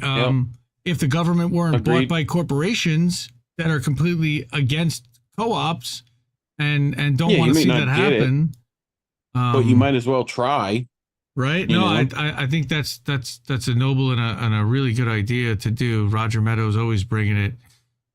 Appreciate you, Roger. All right. So, we got like 40 people watching. Love that. Yeah, send Indy the stuff I'm way too smart for. He understands it. My eyes glaze over, Roger. I just don't have the time to read all that stuff. What is what is it? I don't brain hurt. Gamer says that Starbucks is overpriced, and I agree. I'm a Dunkin' guy personally. Dr. Nick says that Starbucks closed all their stores. I'd be okay with that. Starbucks. I think a lot of people would be. Right. So do a barrel roll. Well, maybe. I don't buy. I don't get Starbucks. I'm a Dunkin' guy, and I make Dunkin' coffee at home. I don't usually go to the store and pay by the cup. How stereotypical. The Jersey guy goes to Dunkin'. No, fucking Dunkin'. Really? Fucking Dunkin', huh? Anthony Malecki, welcome, brother, INN member or INN subscriber over on the YouTube. We actually do have a subscription to that channel if you want to subscribe. I think it's $2.99 a month. Spooky is also a member. Anthony saying he's LGBT. Spooky. Yep, we definitely are in support of our LGBT fams. Union organizers don't hate their jobs. Hate isn't a motivation. We do this out of love for our fellow workers. Yes, agreed. And they're also employees. Mona taking a brain break from schoolwork. Love you, Mona the Queen. Mona Carmona, welcome to the stream. Himbo is a Tim's guy, bro. You get your Canadian nonsense. Unless you're bringing me Timbits, you can relax. We got Cynics in the house. We got Steve Wolfred. We got Spoopy. We got all the families here. I love this. This is so much fun. This is why we do this, folks. Because look at that. Eric T. Red. That is Savvy's producer and super fan, and also a Patreon subscriber to Andy Left. So we love Eric T. Red. Good dude. Appreciate that. No, don't know this, but I'm a Tim's guy. Snow himbo. Like Tim Hortons making Canadian nonsense. Yeah, but no, he's come on. Tim Hortons, he's Canadian. He's born with maple syrup. In the frozen waste of Hoff. He's not born. They're not covered in placenta. They're covered in maple syrup, and that's how it works up there. That's please don't picture that. That's people gross. at home. Don't do that. That's really disgusting. Dunkin' in the Keurig. Yeah, I was doing that for a little while. The cups are really really bad, like for the environment. And I know you can fill the cups and do that whole thing. That's also possible. Get an espresso machine, make it yourself. It's not hard. Get a grinder and a tamper. You're good to go. Dave and Roger having a good conversation over on Rockfin. Rockfin.com/IND Left News. You can watch this whole thing ad-free. No pop-up ads like there are over on YouTube if you're not a premium member over on YouTube. So you can watch this and all of our content totally for free over on rockfin.com/IND Left News. There is a premium membership to the whole platform. It's $15 a month or $14.99. Some shows do go premium or premium only. I know all of RBN streams, for example, if you want to watch them commercial free, you got to subscribe. But ad-free stuff is really valuable. I think that's one of the best parts of the platform. That plus there's a lot less clutter and a lot less noise over there. And all of our favorites, everyone who you know, love, and watch are already over there. So rockfin.com/IND Left News. Check that out. Look at that fisheye lens on the bong cam. Woo! I know. Speaking of coffee, I think Oz from More Media sells some of that. They do. You guys should go ask him about that. They do sell some kind of, dolphin-free, locally roasted. Dolphin-free. So hopefully the tuna is the tuna and the coffee are dolphin-free both. Yeah. So don't be rude. I just felt like hitting a sound effect. All right, let's go. We're at the 3-shot now, and now let's go to our thumbnail for the next segment, which is 2 more Truth Out articles to this week. Truth Out's been doing really well, killing it lately. Let me slideshow. Truth Out, and I love. Shout out to Big Bad Crab on this one. Texas boils prisoners. Holy shit. I read that. I literally did a spit take when I read that title, because I wasn't quite going there and thinking it that way, but that's certainly a way to describe it for sure. All right. So let me go back here and let's get to our article. And what the hell are we talking about? Hold on. There were 2 articles in Truth Out this week, like I said. First one was talking about prisons. That in the brutal summer heat. Now, last week or 2 weeks ago, we talked about Texas prisons. Texas heat. Yeah, well, you talked about hospitals and schools having this problem now. Well, that was in California, where they have to make like a heat plan. But yeah, this reminds me of in Louisiana, in New Orleans, during a big storm. Everyone remembers that, Katrina. Sure. That's where George Bush didn't care about black people. Angola, which is people around there definitely know Angola. It's the biggest state prison out there. It used to be a plantation, literally. They literally have them out there picking cotton. They left an entire wing of the prison there during Katrina while it flooded. They left people in there. Yep. They just locked the door and ignored them. Yeah. So terrible. That might help. We have like an issue with feeling like certain people deserve, like beyond like just the punishment, like deserve to suffer, deserve to not get help. Because when you say that, I also remember there was a whole wing of hospitals. There were several wings of certain types of like disabled people, obese people who had certain mental health issues were left, right?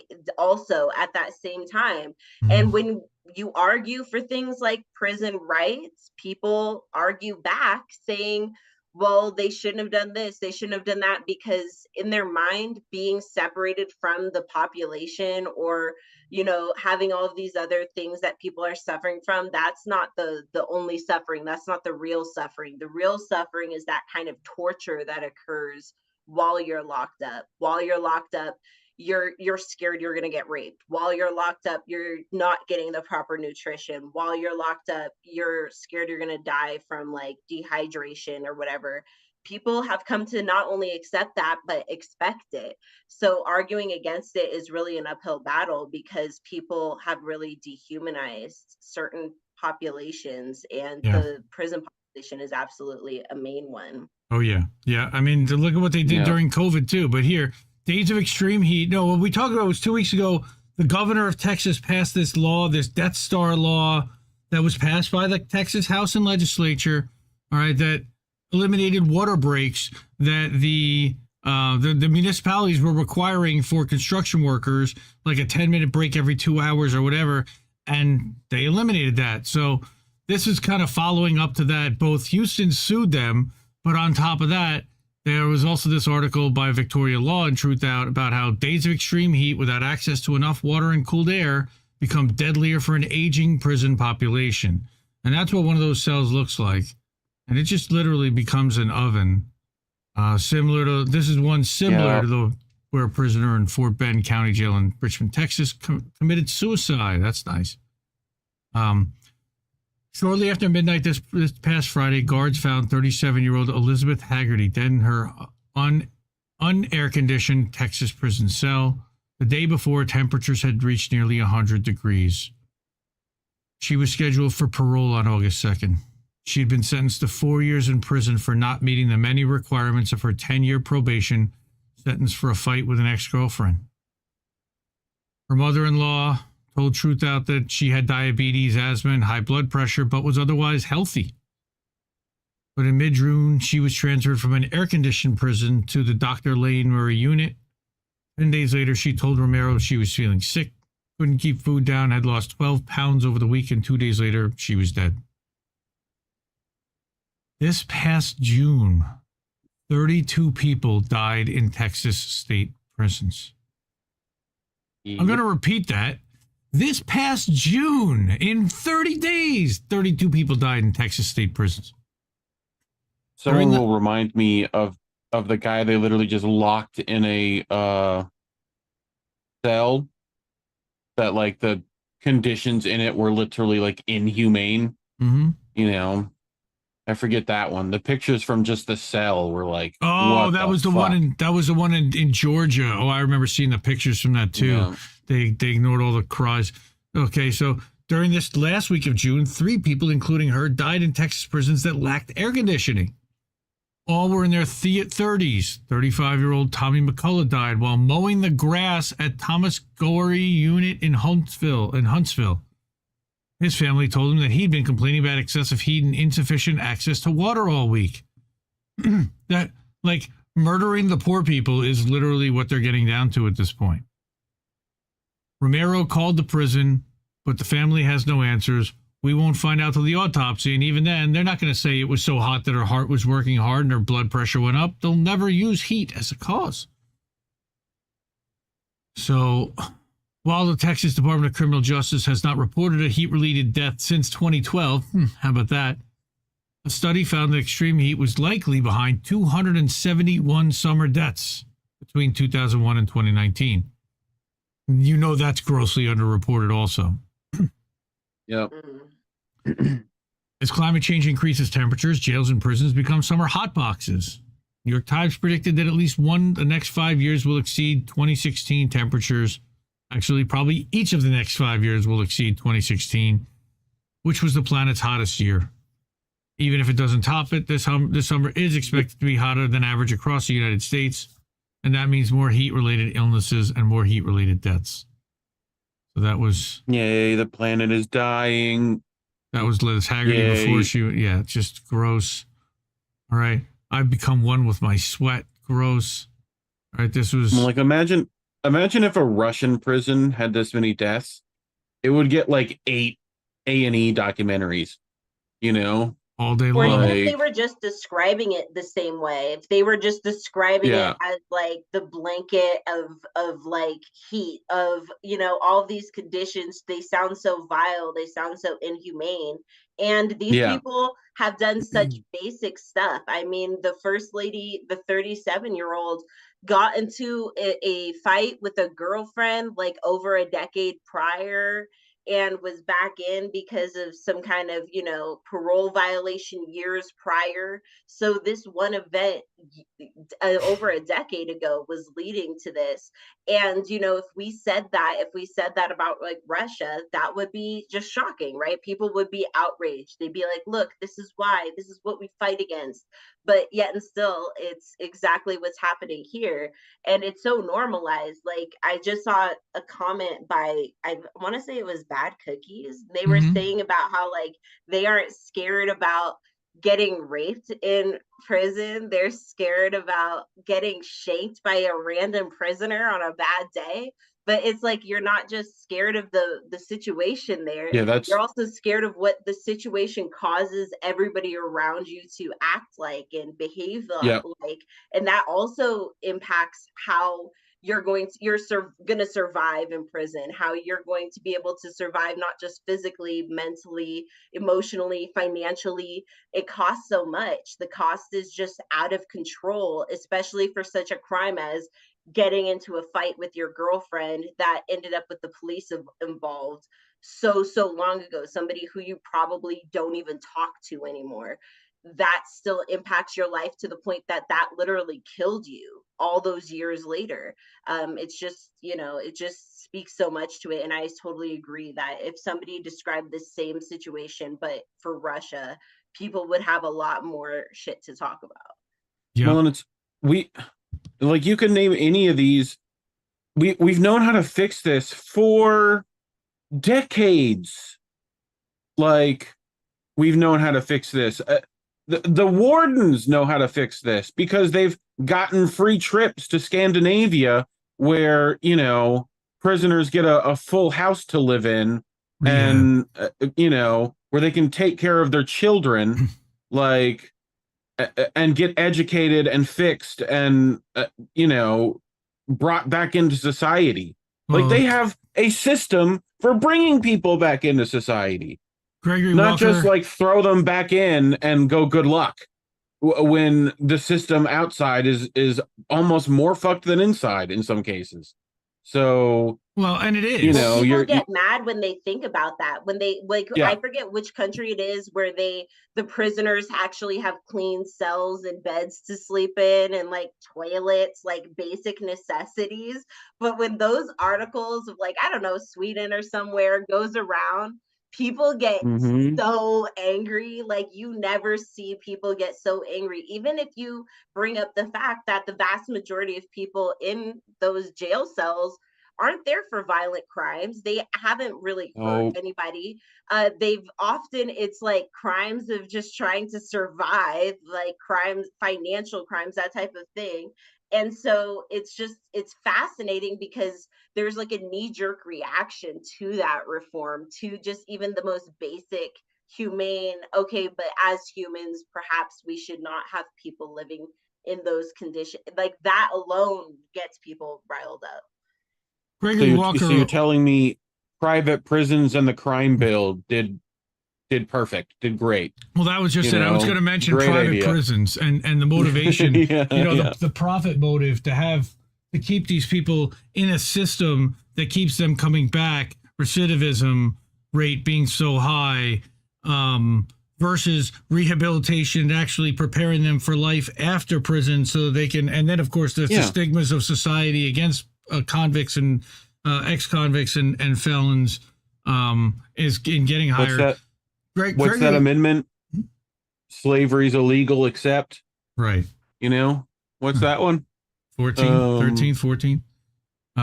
Yeah, except we just call them wardens and guards now instead of like sharecroppers, and you know, it's same.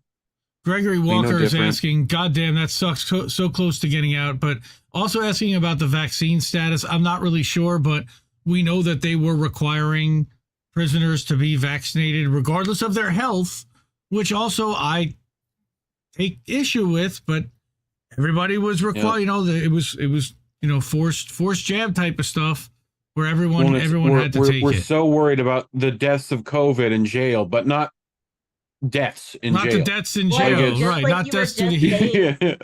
I mean, they're forcing people to do labor. Like they're forcing people to do labor. What's a vaccine after that? Well, the medicine can kill them. Hysterectomies. The medicine can give them heart, myocarditis and heart inflammation in a certain percentage of people that are dropping dead from that. That's also part of it. That you're making them now take a medicine that's I don't even want to. It was safe and effective. It's safe and effective. My heart swells with pride whenever I think about the COVID jab. Yes, that's we love it so much. I got as our friend Jimmy Dore likes to say. Yeah, I got the Infinity vaccines, baby. But yeah, this 46-year-old is talking about the prison over on the Mississippi River. Okay, Roderick Zavala. All right, he's saying that opened in 1878, 2,200 men live there. All right, he's one of the many Illinois prisons that lack an effective cooling system. All right, no air gets in. Worked with a few of them. No air escapes. The windows only open 6 inches, but their screens are caked with years of debris, dirt, and sludge, forming another barrier to breeze that might blow it gross. They have a work program that goes onto the towboat companies. Yeah, Menard Correctional Facility. Oh wow, so that's fun. Okay, so he's literally been working with the convicts for years. Or they used to, yeah. Where are they going to go? I think they stopped at some point. But after one of the boats had a meth lab on it. The 15 fans appear to be broken, and they haven't been cleaned in years. The ones that do work, so they're creating cyclones of dirt and gross. God forbid anyone like an arrow, any kind of breathing problems comes in there. But within COVID, yeah, dude, look at. Like New York schools that haven't gotten funding, and it's like they've completely only, it's undercutting to get profits. There's got to be the infrastructure of that, like, what was it classically? What's the San Francisco one? Alcatraz. The Rock. Yeah, Alcatraz. Like you could literally dig with the wall with a spoon. Like it was easy because the infrastructure was like decades old at that point. Crumbling. Yep. So. Again, with COVID came weeks and months of lockdowns. Confined to their cells, incarcerated people are unable to seek slightly cooler temperatures outside, even access even the 8-ounce cup of ice normally allocated to each person once a day. All right. 8 ounces of ice are allocated? Okay. No, an 8-ounce cup of ice. It's not even 8 ounces of ice because, half of that's air, right? In mid-June, he said he had only been outside twice in the past 2 months. He said 7 days a week, 24 hours a day, I'm in a place that feels as though I'm wearing a 15-pound blanket of musky, smoldering heat. Yeah, I could see why it might be difficult to breathe in that. He suffers from severe asthma, sinus issues, bouts of bronchitis, combination of summer heat. I mean, this guy, it could kill him. That's like what they put. That's like what they tortured Burt Reynolds in The Longest Yard with, like, putting him in the hot box, like. Right. Between 1995 and 2010, that's just life. Right. Older people, 55 and older, nearly quadrupled in prisons. By the end of 2020, more than 22% of U.S. prisons are 50 or older. So now you're talking about a real aging population dealing with this kind of heat. What the fuck? We're literally cooking these people to death. All right? Yeah. That's so fucked up. A third of the nation's prisoners by 2030 will be over 50. That is... And a lot of them, and the other part about that is homeless. What's so sad about that is a lot of the older population that is going to jail is for things like financial crimes, drugs. It's not things mental health issues that can't go. Mental health issues, lack of health care, a lack of support. They're homeless on the street. There's an increasing number of homeless elderly population going to prison. So what we're seeing here is not only are they being jailed for these basically non-crimes or survival crimes, but then they're being tortured in their final years. This is their retirement. This is where these people are going. Like literally. This is where increasingly, unless you have a really solidified plan that often it's not savings, but like relies on things like being a landlord or something like that. It's like, unless you have something like that set up, your retirement plan is so more increasingly likely as the years go on to be prison, where you're basically being tortured, and it's like the worst nursing home you could fathom. Or homelessness. Or homelessness. Worse. You know, that's the other thing we talked about last week. Really well with that. Sending your Social Security money. They're arresting them. Well, that's just it. That's what I was going to say. It's taking the elderly homeless often who are on the street and then arresting them and putting them into the prisons, which are ovens, and cooking them like. Wow. Yeah.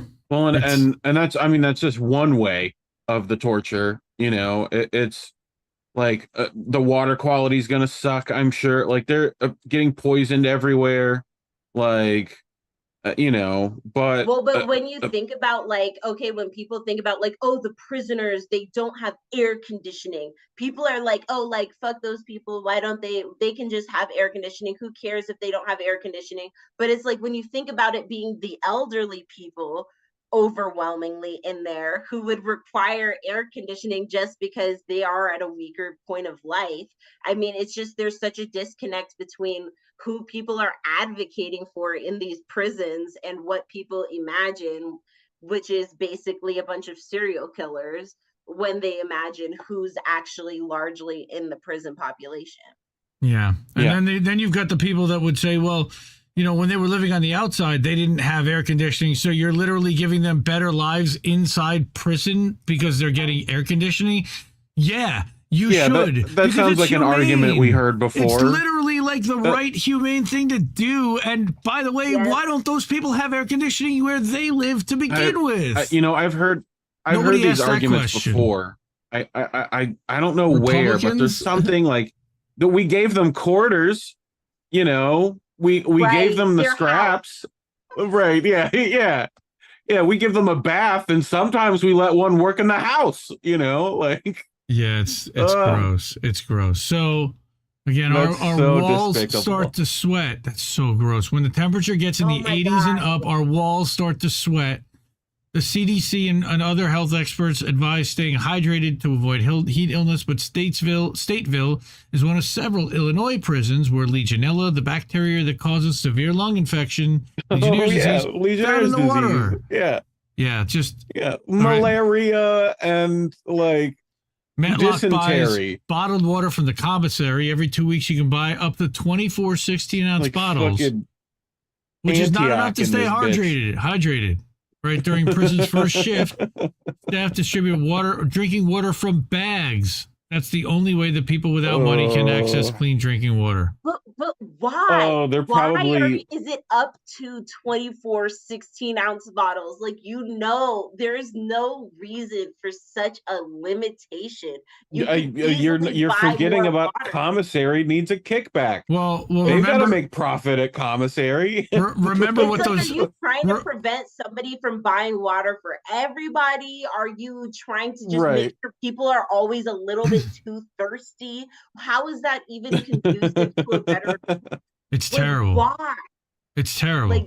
All right. So in the summers before COVID, they might escape their stultifying windowless cells, all right, by going into the yard. But like many other prisons, Stateville began experiencing staff shortages during the pandemic. As of September, staffing levels were at 2/3. And because of that, they canceled programs, school, yard, and chow, and more time locked in a cell that feels 10 degrees hotter than outside. Ugh.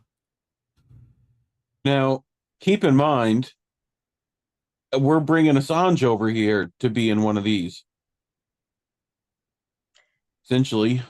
Senegal girl said it. Cruelty is the point. Mm-hmm. Yes. That is absolutely correct. Cruelty is the point. So that's Paula, why we want punishment Assange over here, because cruelty. Because people work real well with punishment. You know. Yeah, here's a woman, Paula. Helped. Here's a prisoner, Paula, who understands the value and how important it is to stay cool and hydrated. She spends $25 every 2 years to buy a new fan at the commissary. Like, Jesus Christ. She spent 32 years in Illinois prisons every summer. She and other women showered several times a day. They waited in line to collect ice from the ice machines in the day room. They sat in front of their beds in wet bathrobes, and they slept in wet bed sheets.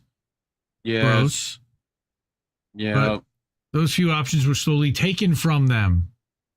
They shuttered that correctional center. Mm-hmm. No, keep going. All right. I know it gets worse, I'm sure. She was among those transferred 100 miles southwest to Logan Correctional, and during the move, they confiscated the prison-issued bathrobes, so now they couldn't sit in the robes. At Logan, the commissary sold terry cloth robes, but they were expensive and couldn't get wet enough to cool the wearer down. Water streaming from the shower heads was too hot for relief. Women filled empty soda bottles with cool water from the bathroom sink and ducked into the shower to douse themselves. Jesus What Christ. the hell are we doing here? And this is a really long article. I'm not going to read this whole thing. But then they're fighting to make it worse. That's like the worst part of the point is that this is like, that's too much humanity. These desperate women. Can we go back up multiple times real quick? With bathrobe. Go back up one. We got where it's talking about this elderly thing again, right? Yeah. Yep. And like ages but menopause. Could you imagine 90-degree heat and menopause? Yep. You get a hot flash. Oh my God. Dude, you're killing somebody. Your murder is going to happen that day. Like that's going to be a real rough day for someone. There you go. Many suffer hot flashes, asthma, and other health problems. There you go. She went in at 25. Now she's 55. Yeah. What the hell did she do? 30 years in a facility. Jeez. All right. Hot flashes and asthma. Yeah, that sucks so much. So, and their asthma is not being taken seriously because the 37-year-old also had asthma, right? Mm-hmm. With her diabetes too. And you're definitely not allowed to have an inhaler. Easily treatable. And if they do let you have an inhaler, it's not immediately available like an inhaler should be. So here you've got a Texas House bill that requires prisons to remain 65 to 85, which is a requirement for county jails. But now there's a bill that was backed by formerly incarcerated people, prison guards, but it didn't. Not a single person signed up to oppose the bill, but it died in the state Senate Finance Committee. That was in for a while. The other bills, which would have regulated prison temperatures and installed air conditioning in all housing areas, also died in committee before being voted on. So that's nice. Of course. It's a form of punishment here in Texas. They spent $7 million fighting a lawsuit to install air conditioning, which ultimately cost less than $4 million. They have the money. They just refuse to let us win. There is no political will not to cook people living and working in prisons. Working in prisons. Like, what about the guards and, like, the people who aren't prisoners that choose to work there? And ACAB, sure, but, like, the teachers and the priests and it's people like Chris Hedges. Right. All right. And whatever the laborers are doing, whatever the actual prison laborers are doing, there should be basic, workers' rights for that. Labor law for that. Yeah. Right. Absolutely. Yes. The implication you're working the laundry, you're working the, like in literally any work program should be considered. And they're working for peanuts. It's practically slave wages. I have seen, I think it was in Chicago, where a group of family and friends of the prisoners formed their own union to help combat the conditions in those prisons, which is that's a fucking move. Like, y'all mamas and aunties and cousins and can be out there, and that's a lot of people to deal with, so they're gonna have to do something. So especially if y'all show up for visitation at once, right? That's gonna be rough for them. So there we go. Now we get you single. I don't know what happened, but I'm trying to do some engineering while you're talking. All right. So what do they got to do? They got to do we have to literally hunger strike? Is that what we're going to have to do? Well, they've already been doing that in a lot of cases. Yeah, which is, yeah. Well, but it does take that advocacy from family a lot of the time, from people who just, somebody, I don't know who said it in the comments, but they were talking about how like the drug crimes are a victimless crime. And, but sadly, when people hear from the addict or see the addict, they get very angry at them. They feel like it's justified, the torture they're being put through for their mental condition. But it takes sometimes the family to humanize this person, to humanize the fact that they were very young, or they were very desperate, or they were, under the throes of certain addictions. It takes that kind of advocacy really to create the reform that we're even seeking in the prison arena, just because so many people are just trained from an early age. If the police are after you, it's because you deserve it. If you're in jail, it's because you deserve it. If you didn't want to be treated like this, well, then you wouldn't have ever made a mistake, right? And so it's just it really does take this, which for their own children, they wouldn't listen to that. They'd be like, no, my baby gets another couple tries, Well, that's the thing is, certain communities get a lot of tries. For a lot of us, I've noticed like there's certain communities that, they get that one try. You had a child very young. How dare you? You didn't go to school at this point. How dare you? But then there's other communities that you see all through their 20s. They drop out of school multiple times. They have so much privilege to have multiple kids, multiple marriages, multiple opportunities. And it's not blinked at twice. It's seen as like overcoming. Wow, you've been through so much. You've done so much. And so that extending that grace to everybody else would be just a great first start, because for some people one of those mistakes is devastating, but for some other people they can make 4 or 5 of them in a row, and they'll still be able to come out on top without any stigma. We also note the monetary gatekeeping of all that as well. If you can't afford proper lawyers, you're definitely going to get screwed over. If you can't afford $300 to pay for a marijuana card, you're going to get screwed over. On something that your white neighbor has plenty to share. So, it's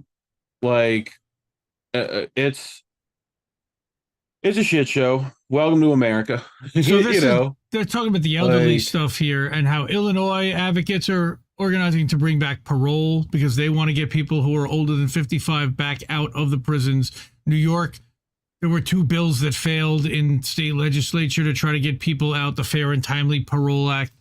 Get these elderly prisoners out. The fact that they have to endure the oppressive heat is just another reminder of the urgency to support legislation like this, and the back-end reforms that reduce the sentences of those who have languished in our country's prisons for years on end. It's simply inhumane. Yes, totally agree. This is a really long article, a good one from Truth Out, an important one that I think most people are not going to cover because the algorithm doesn't love it. It's not sexy. People boiling in Texas prisons is not exactly sexy, but it's not just about prisons, because Houston and the city, and this is about going back to the story we talked about 2 weeks ago, where Texas is passing this Death Star law, which is minimizing local government. So Houston sued the state of Texas over this, which we talked about because construction workers got their water breaks eliminated, even in extreme heat. So again, this was Chris Walker, again, over Truth Out. That's second one this week for him. Good week for him. All right, City of Houston. Also, could you have made a less terrifying name for a law?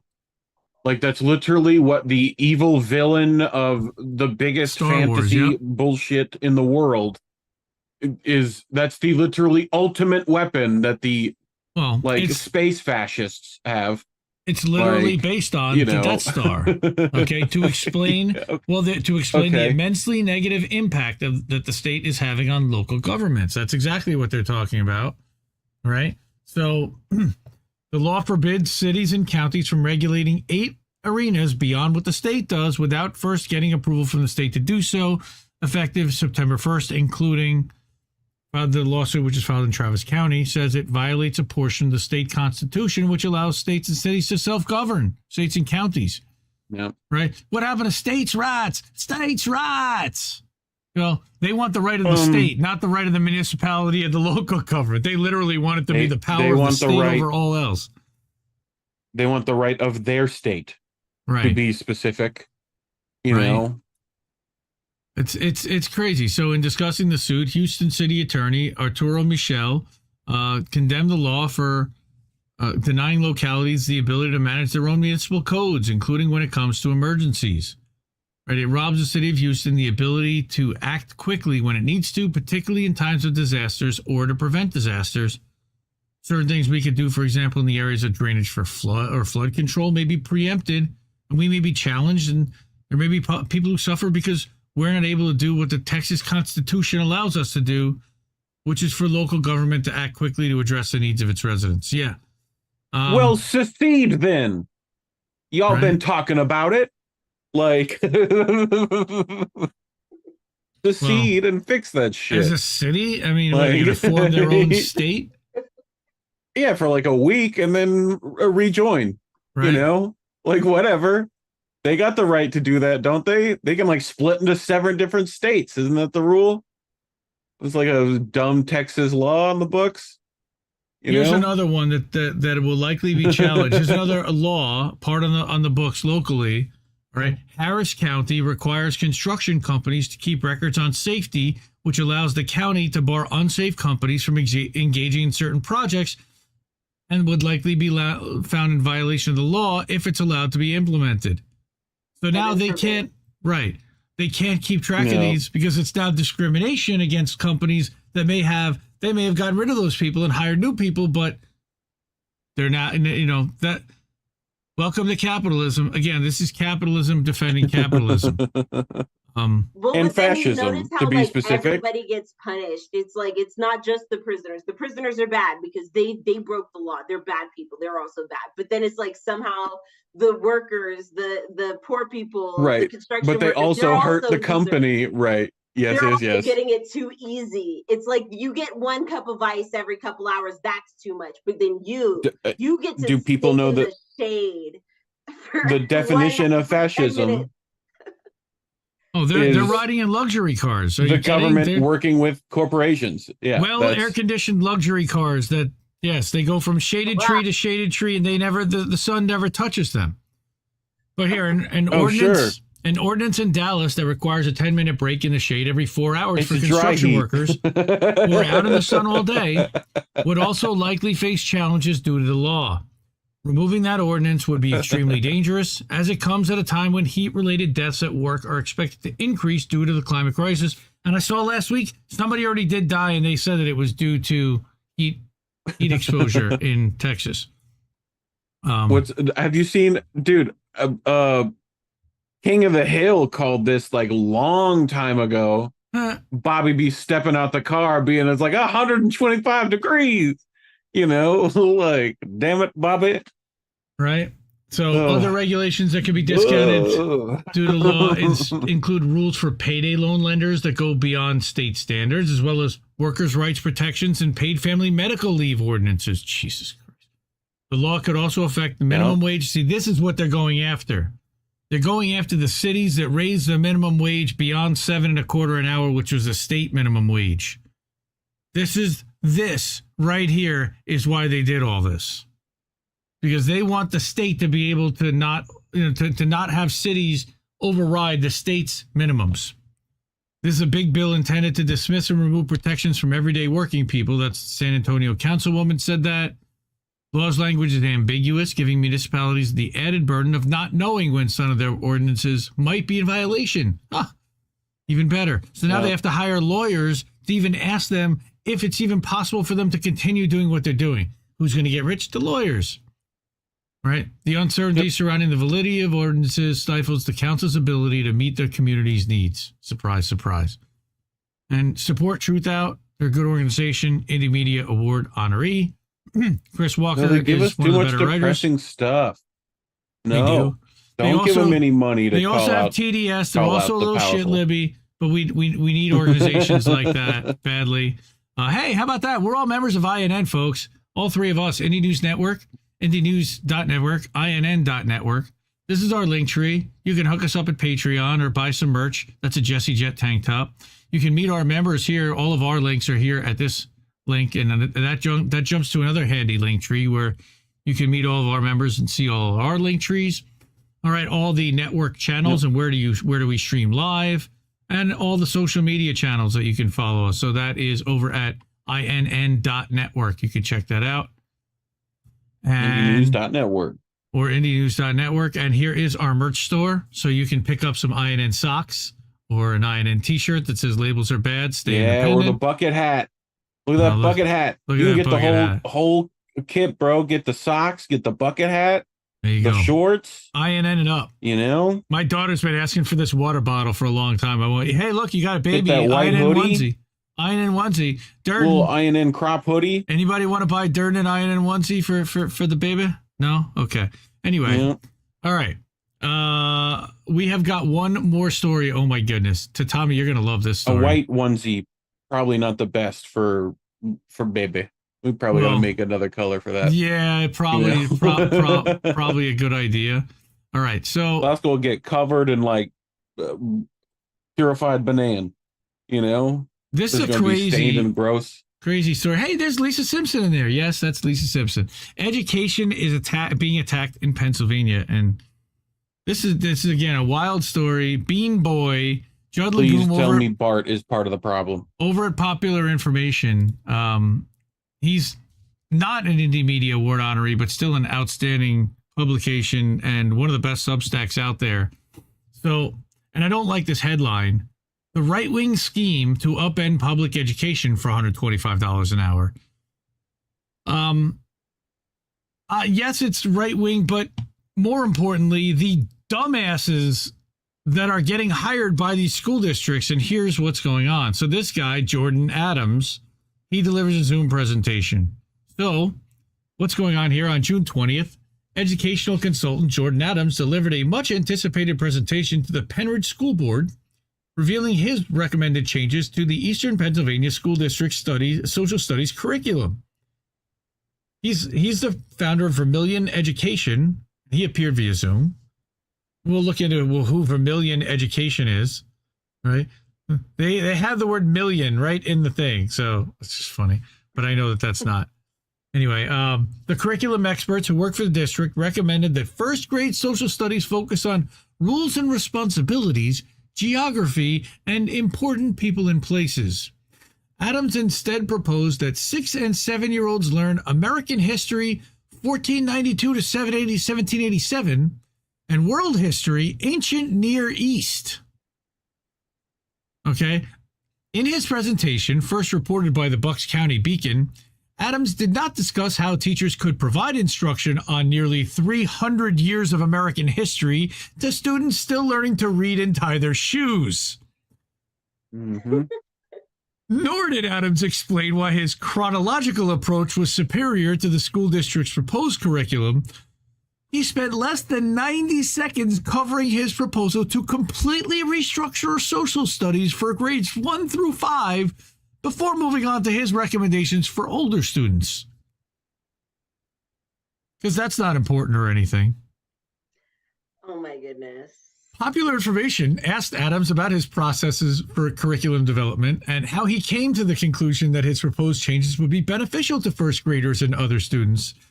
He responded that he was asked to provide a high-level overview, and his recommendations aim to provide students with a comprehensive knowledge and understanding of American and world history and civics, reflective of historical figures, ideas, and events that have had an outsized impact on the world today.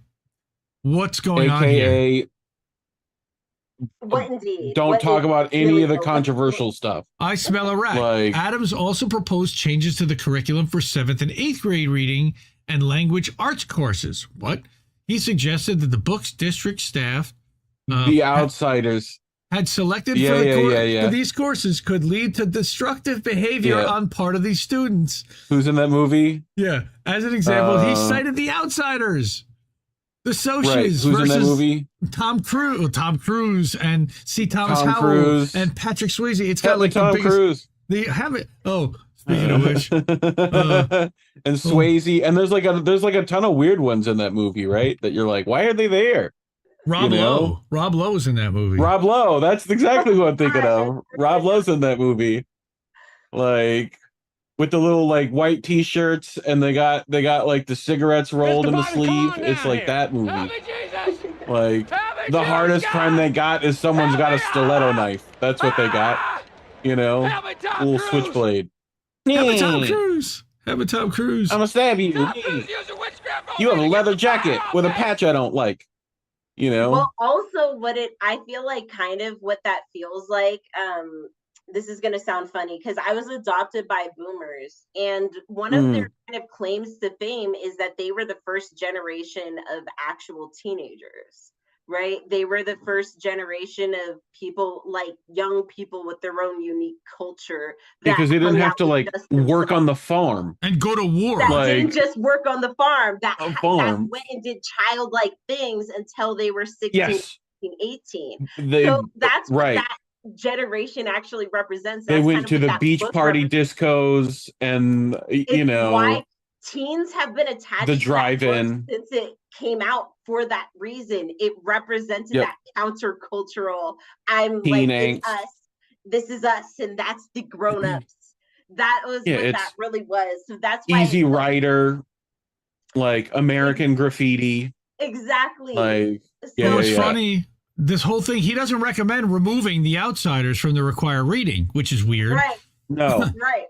But he added that the district needed to ensure all texts are free from sexualized content that may be best left to the home and to parent discretion. I think is in The Outsiders. Right. I think there's.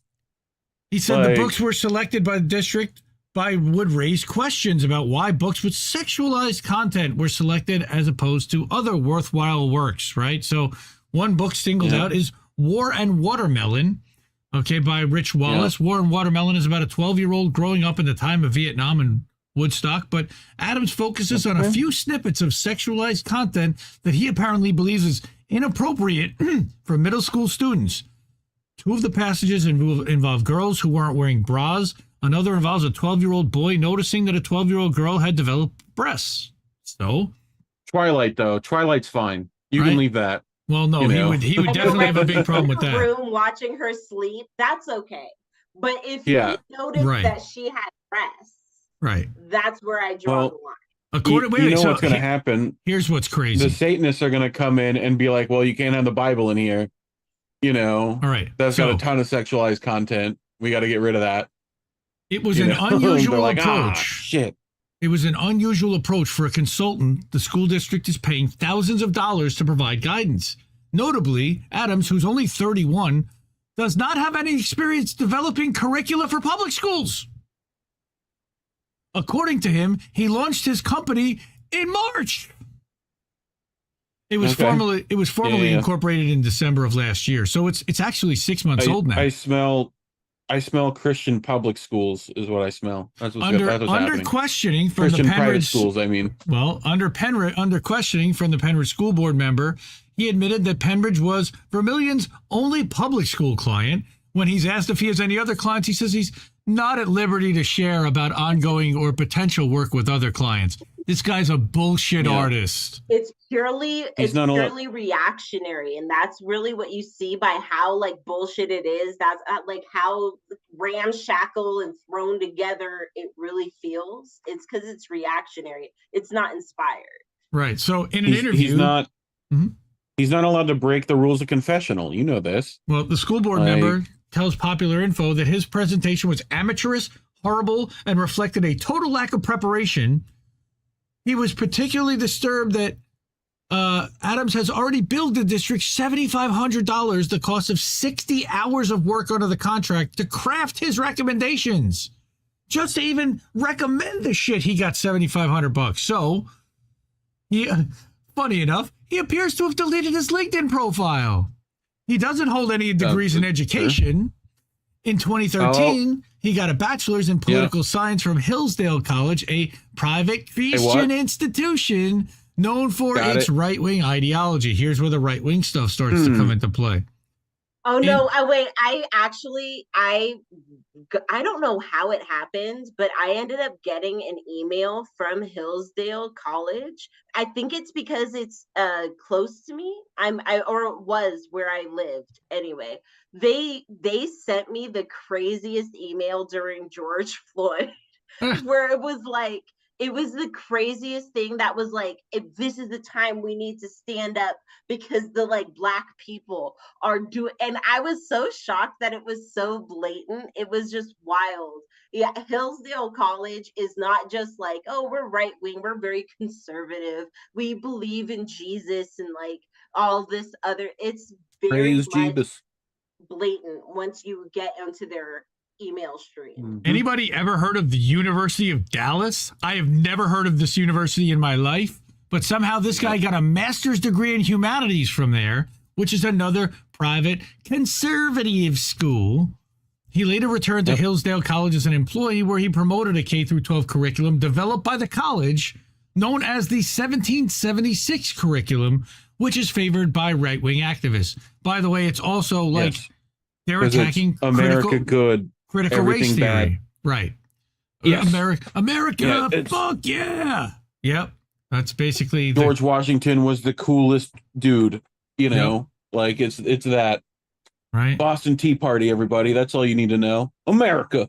But somehow, nevertheless, Adams was able to secure a contract with the Penrith School District in April, which stipulates that he will provide consulting services related to assisting district staff in the review and development of curricula. He's being paid $125 an hour for this work, with no limit on the number of hours, no specific deliverables, and no termination date. Dude, this smells like handing a buddy some kind of a sweetheart deal all day long, right? So you mean politics as usual? So the contract to the agenda, the contract was added to the agenda less than 48 hours before the meeting by board member Jordan Blomgren. It drew immediate objections from Superintendent David Bolton.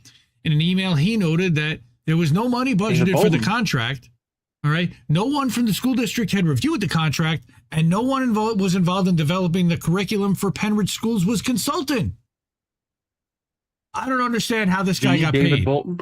His concerns were ignored by a majority of the board, who voted to approve the contract on a 5-4 vote. There's something political heavily going on here that is completely screwing over the students. Further, he said he believed it was an effort to incorporate the 1776 curriculum without the involvement of administrators and teachers. That's exactly what it is. That's the only thing he has to his name.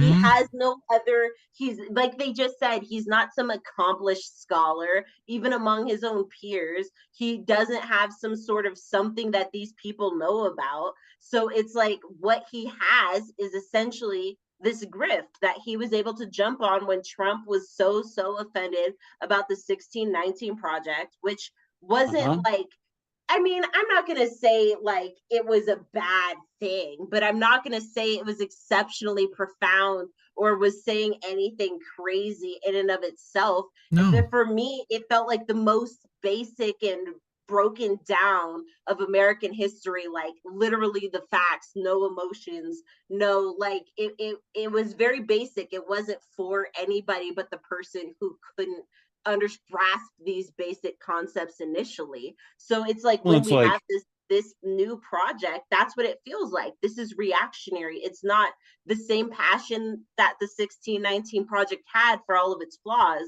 can't be replicated by this same thing, which is essentially, like you guys were just saying, George Washington cherry tree nonsense. It's not right. Yep. Abraham Lincoln. Yeah, I mean, and this is Republican Abraham Lincoln, because right now he would not be a Republican, by the way. Anyway, well, but he wouldn't be a Democrat. Kind of the these days, distractionary nonsense of like people getting upset at CRT. This is crazy though. Like because they don't understand what it is even to begin with. It's not what you think it is. It's like one thing. Project. It wasn't what they thought it was. It was very basic. It's like reading a children's book of It's literally Phoebe Bridges. critical race theory. All it is that it states that the U.S. legal system disproportionately affects minorities, people of color, which is right. literally what happens. Mm-hmm. But here, public records obtained by Bucks County Beacon, shared with Popular Info, revealed that beginning in early 2023, this was members of the Penridge School Board were already pushing to overlay their 1776 curriculum in Penridge classes. Right. Then they hired a consultant. Whitewash. Then they hired a consultant to push it. Right. Vermillion's curricular recommendations draw from a variety of different resources depending on the goals and parameters outlined by a district. Yeah, outlined saying we want that curriculum. And he said, yeah, I'll tell you to do that. Initially, his contract was paired with a proposal from board members to eliminate the school district's 4 curriculum supervisors. But that proposal was scrapped after board member Jonathan Russell noted that the school board is required to ensure that employees charged with developing curriculum have appropriate qualifications, which includes 5 years of teaching and a principal or supervisory certification, which he admitted he didn't possess. So what's he even doing there? So he told them that he was qualified based on his combined 10 years of experience teaching history, civics, and economics to K through 12 students, coaching teachers, and reviewing and writing curricula. Well, which curricula? This includes 5 years of working at Hillsdale on that curriculum and 5 years working as a teacher, including time as a substitute while attending grad school. Dude, this guy's throwing in whenever he babysat for somebody, that's a teaching job now. Like, dude, he's scraping the bottom of the barrel to meet the qualifications. Right. So how can a consultant with little experience and no academic credentials land a $125 an hour contract? This, to me, is the big question. Well, it appears to have attracted Moms for Liberty, a right-wing advocacy group concerned about woke ideology. The first school district that considered hiring Vermilion Education was Sarasota County in Florida. The chair of that county school board is Bridget Ziegler, who is a co-founder of Moms for Liberty. Here you start to have the links. Follow the money, follow the corruption. It's always Moms for Liberty. It feels like that's always, whenever we rip the mask off like Scooby, it's always Moms. They could have went with a better name. But who's behind that? It should really be Mills for Freedom, and I think they know that, you know? Like, except would be way better branding. It's the LF part of the MILF that's the problem, because most people don't want to touch these women. But anyway, that's another story. You know. So Adams was recruited. Like half the fight is like, don't touch us, don't look at us. Right. Puritanical. That's right. Don't look at our children. Right. Our children are being hypersexualized and told that they can be either no matter what. And it's so what they're pointing to is so benign. I almost feel like next I'm gonna feel somehow drawn to be defending from Romeo and Juliet or something that's like, obviously. Come on, they committed suicide. You can't show that to children. No. That's promoting suicide. So many things, like it's just fascinating because pretty much all of the classics, but certain classics, even if they show that, including the Bible, which they managed to bring back in Utah schools, not like a week and a half, 2 weeks later. I mean, I don't know if any of the rest of you have read some of the Oh my God. It's Sarasota. Okay. I had to read A Land Remembered for Florida history about 1,000 times. That had like multiple instances of like straight up doing it. Like they're just doing it, I have to remember all the times I read Huck Finn. Same thing. Like I would be the only black kid in class listening to the N-word be read out again and again. Bro, Tom Sawyer, same thing. The what's the one about witches and whatnot? The Tempest. Ooh, right? That everyone's got to read, where there's literally a scene of whipping a black woman to lie. Like torture, as well as like sex with minors, which is like absolutely right at the beginning. What a surprise that this asshole at Jordan Adams is also drawn the attention of the DeSantis administration to review math textbooks submitted by publishers. Yep. CRT. In one of his reviews, he concluded that a math textbook may violate the state's prohibition against CRT because one of the math problems involved data to racial profiling in policing, because that doesn't really happen, right?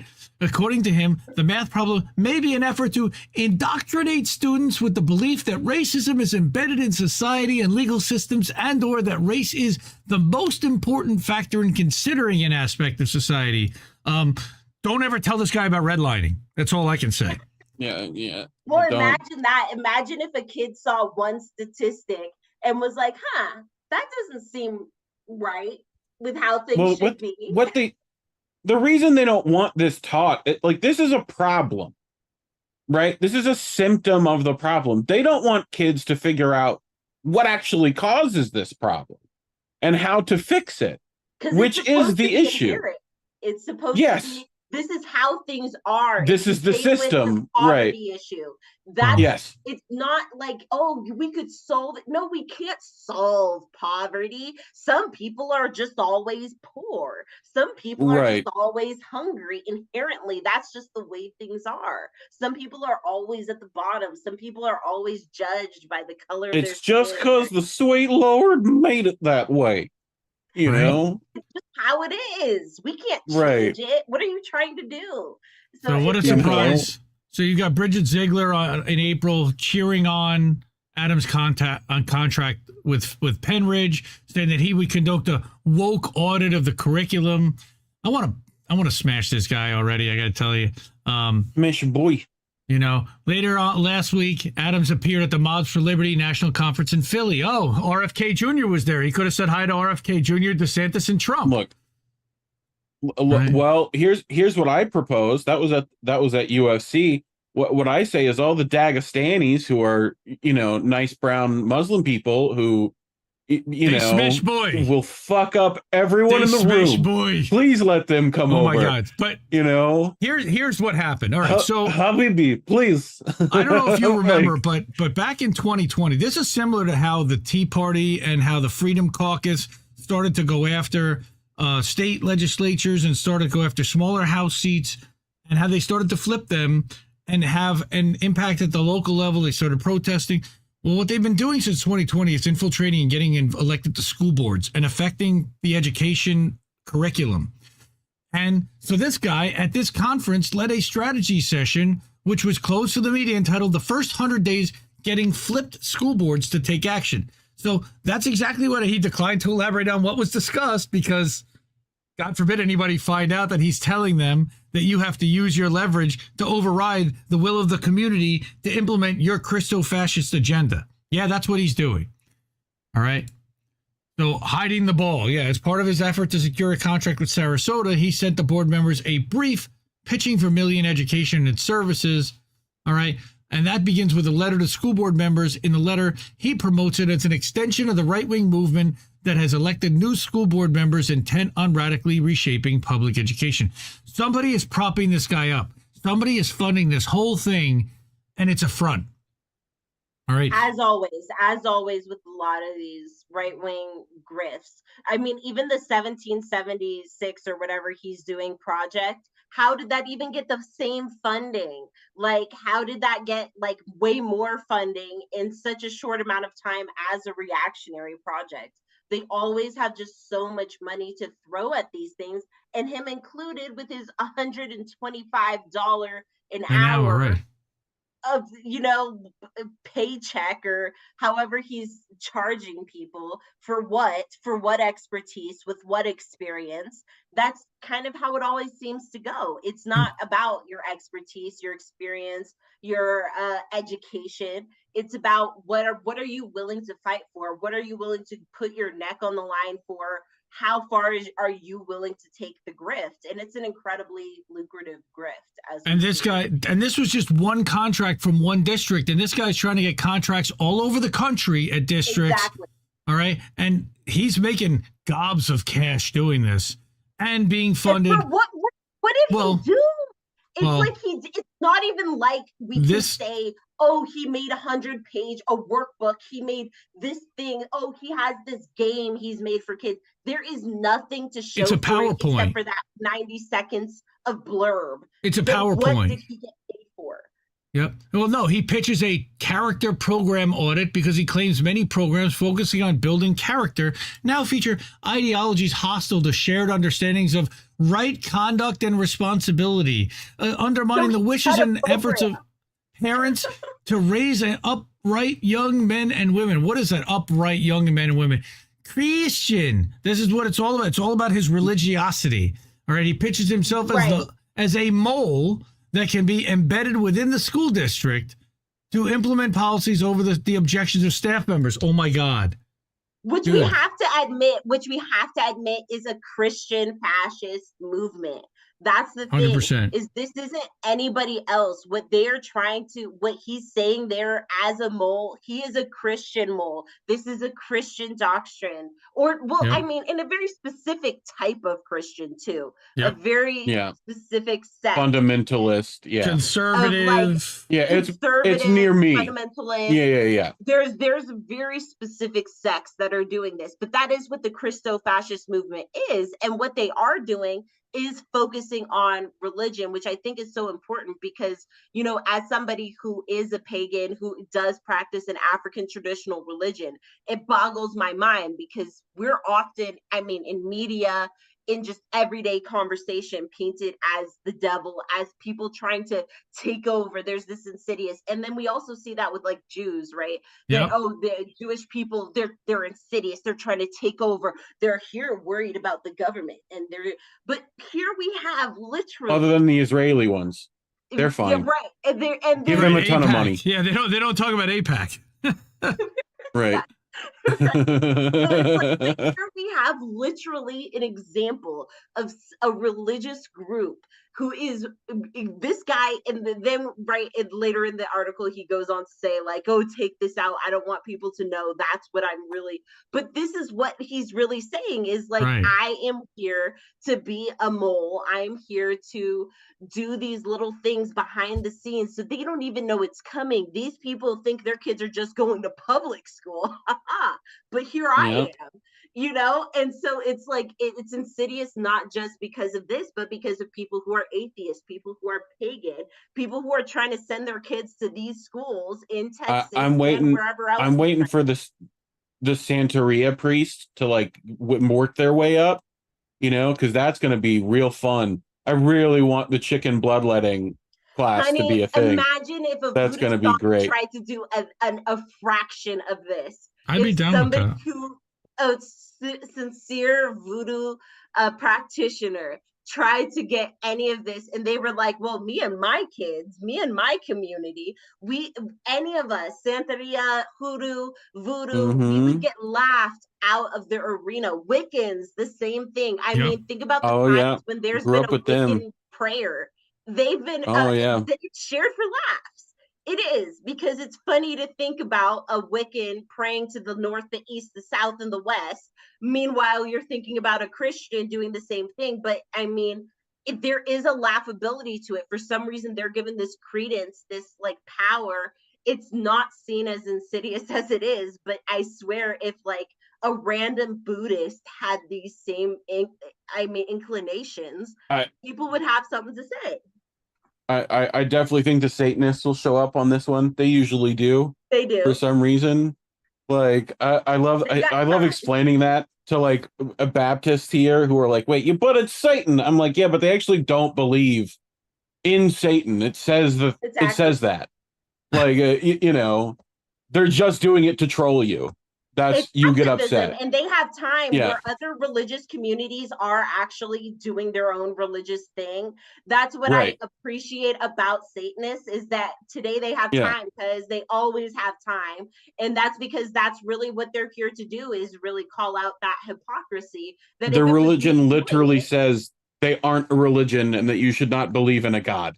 That is their religion, So, but this guy tried to like Tahtahme said, slide that language in, but then said that it was proprietary. Yeah, basically he doesn't want it public that that I'm going to be your advocate in overruling the school boards and the will of the local. I have a copyright on casual racism. So take that out, please. All right, now here's the last part, which is how did the 1776 curriculum kind of get into place?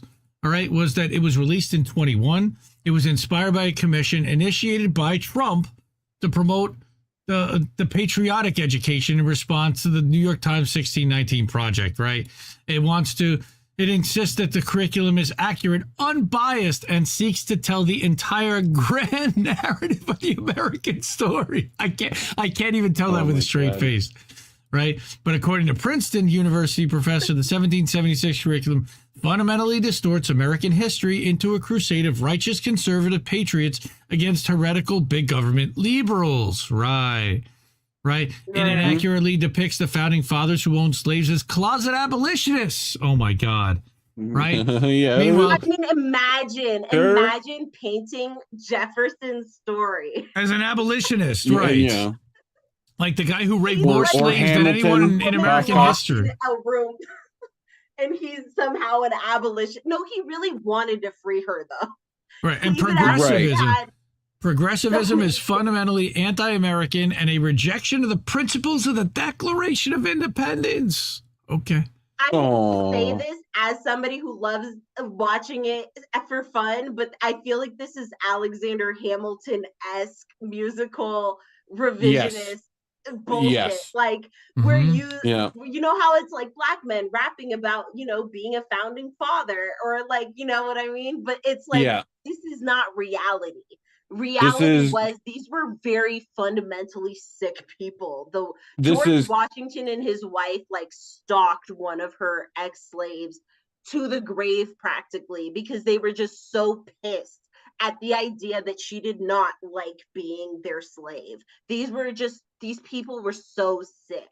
And it's just this idea that they think that it's not only that they think that they can rewrite it, it's that that's really naturally some of these people's beliefs. Mm-hmm. That's Nina the Pinta and the Santa Maria and Columbus and this story of coming here for their freedom and not really coming here because they were bigots and people were sick of their bigotry in Europe. I wonder if they're going to talk about do they include Custer's Last Stand in this? Does that happen? Well, I hope so. I hope they at least learn about that. He only did that for benevolent reasons. He only wanted to help the Indians, right? He wanted to help the natives. Yeah. He's saying they fucked him over. They fucked him over. Goddamn Indians. Right. They could have had his. They could have had help. Those barbarians. Wow. The civil rights movement, the curriculum asserts, was turned into programs that ran counter to the lofty ideals of the founders. You mean holding slaves? Yes. Yeah, that would be the affirmative action. So sick. I couldn't even believe what I was reading because it's the same way as how, we always have MLK weaponized against us. Mm-hmm. You don't even know what these founders were fighting for. No. When that started, my mother will remember you a tale of you could also celebrate Jefferson Davis. It was also Jefferson Davis Day. So you could choose no, it's not MLK for me. It's the presidency of the Confederacy. That's my day. It's dumb shit like that. This is Kennedy never fucked Marilyn Monroe. This is oh no, he did because he's a Democrat. But wait a minute, he's a Democrat. He definitely did. Lincoln wasn't gay. Eisenhower never gave the military-industrial complex speech.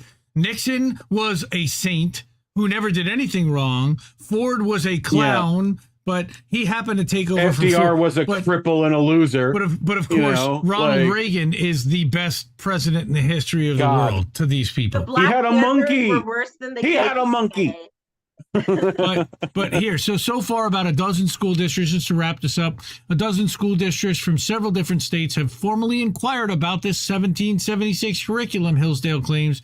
In 2022, South Dakota's K-12 social studies standards were changed to align with it. That same year, Tennessee Governor Bill Lee announced his plans to open upwards of 50 new charters with its curriculum. In May of this year, lawmakers in Ohio introduced a bill that would replace the state's social studies curriculum with social studies standards inspired by the 76 curriculum. Holy shit. So, like, they really want to indoctrinate our kids with this bullshit story that the rest of the world knows is completely untrue, lie to our kids and tell them Santa Claus is real. And Emmett Till never existed. Like, that's worse. Wow. It's like Emmett Till, it was a tragedy, but you don't get to hear why it was a tragedy. Tragedy. That's the part that hurts. I had to learn that shit from David Chappelle. That's who I had to learn that shit from. Right. Because I grew up in the South. So, like, we didn't get that. But that's you what's know, scary is like exactly what you're saying. Like, okay, you didn't hear about it because you grew up in the South, but it's like that's what they're trying to spread is that we really don't even have like a basic foundation for stuff. Our kids don't have a basic foundation for stuff because the basic foundation has to be that elementary school understanding of like, we're good. Everything we did was good. Anything that went wrong was an accident. It was never purposeful. It was never for a means to an end. And then even more insidiously, the part that really frustrates me the most is I would never have a problem with my kid going to a more, you know, atheist-centered situation that was factually based. Okay, these are the bare facts. We're not even going to get into anything else. The issue is my kids are being asked to get into this incredibly Christian-based propaganda of how our country is, how our country was formed. It's white supremacist as well, because inherently by erasing a lot of this history, it becomes white centered. It becomes racially censored, completely from my whitewashed. people, from anybody else's people. I wouldn't mind them hearing all of these other stuff if it was all factually based, but the issue is it's already biased. The 1776 narrative is already biased. There's a bias about who's being taught about, what part of their stories are being said, how their stories are being centered. So it's not so mean or insidious or this part was wrong or they were just basically flawed people, right? Because I'm sure Thomas Jefferson had his nice moments. I'm not going to say he was 100% terrible person. Wife made a great ice cream. But I am saying, oh God. There is like something to be said about how these things are being centered and focused, because the issue is they're so scared of being seen as the wrong person. It's like almost the white supremacy and this Christian evangelicalism, it works so quickly or so thoroughly hand in hand that you can't really even separate them from each other, because they just work so perfectly with each other. They mean each other. They're synonyms for each other. So every kid is being affected by this in schools. I was just so baffled by this whole situation, not just paying a charlatan such an exorbitant amount, which, by the way, everybody remember, this is not a meritocracy. This man with no education, with no qualifications, making so much money to speak drivel, should make every person who feels like they're struggling, at least you know it's not you.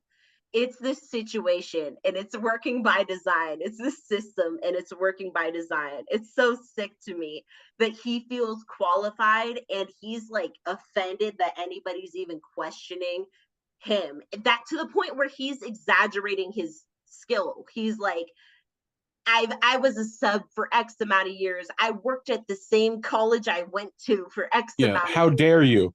How dare you question me? But the people, the scholars who wrote the 1619 project, he doesn't care that you've questioned them and their expertise. Look, I listened to 18 hours of Jordan Peterson. I know what I'm talking about. Right? I read Ayn Rand. You know. And I read Outlanders and I didn't like it. Okay. I guarantee you that we didn't know those blankets had polio. Like, you know. And if they did, it was the right thing to do. Okay. Right. That's Always. that's what we're arguing against. Even if we did, it was the right thing to do. But how dare you question that or belittle anybody who made such a sick decision? Unreal. All right. Well, let's we've had enough eye bleed. We need some eye bleach after all this horrific shit. So we're gonna let Reef take over, and we're gonna go to some boats. So this is our section, Tahtahme, where we watch some Reddit cringe. Reef does some boats smashing into other boats, and here's why. And I watch mindless shit, boats that smash into other boats. Okay. And it's because Jimmy Dore, very famously on Joe Rogan, was asked, what does he do and what does he watch when he's not streaming or watching comedy or politics? And he says, I like to watch boats smash into other boats. And that became the theme for how we do what we do and why. So, all right, go boats. Let's do it. Oh, and also thank you to the people who said some nice comments to me in the comments. That was really cool of you. Yeah. We got good fams here for sure. Look, boats, but like old timey boats. Tahtahme, you should pin Reef now instead in Zoom instead of me. Okay. You should pin him so you'll be able to see. I got to unpin Indy. Okay, let's get to the more boats.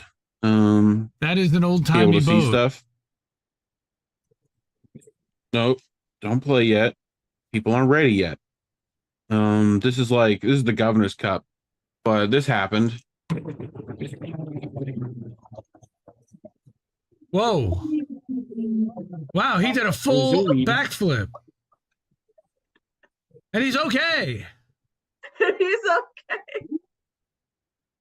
Woo! Oh my gosh. Dude, that's awesome. You know, that's awesome. Try fucking that one up, Orcas. He lived. Oh yeah, no, that's a serious. Yeah, oh yeah, people. The boat speed record is like the most death record of like anything. It's like wild. So here you go. Here's a boat.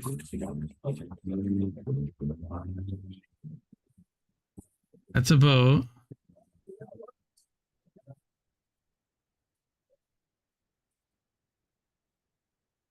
This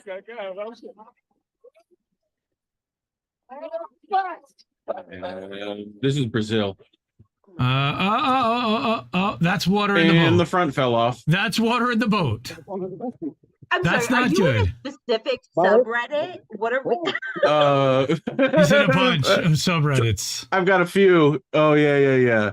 This is our what the fuck. So I have a whole multi-Reddit with like 1,000 Reddits in it. Oh, don't worry. Can I click? We're gonna get to the parent zone where kids are fucking stupid. That's one of my favorite subreddits. Mm-hmm. Yeah. Here you go. I had to do no music, even though the music is dope. Oh, that's called Surfing USA. Oh, ooh, that's vertical. You're gonna have a bad like time. A 12-foot wave. Oh my god. Whee! Damn. Yeah, that dude. Oh my bounced god, up. there they go. Okay. Bye bye. I love the captain lean. You know, where he does this all the time. Like he's good. Yeah, it's these tourists in the back that are like, what? Plebs. Oh shit! Hold on, Glinda. Like, oh dude, it's literally that wave is curling and everything. Oh yeah, dude, that looks like a perfect surfing picture. Yeah. The captain is ready to go down with the ship. The people were just. Yeah. So this was the Prairie Fire Organizing Committee of 1983. They wanted you to not talk to the FBI. And that's good advice. Angel shared that today, actually. I saw that. Don't talk to cops. He retweeted mine. So here we go. Here's some fun stuff. This is called a blunt, aka a glass blunt. A glunt. I don't know about that word. I don't know how I feel about that. But yeah, but see, but I don't know how I feel. It sounds a little misogynistic, right? But so all you do, lips and puffing. That looks like a chillum.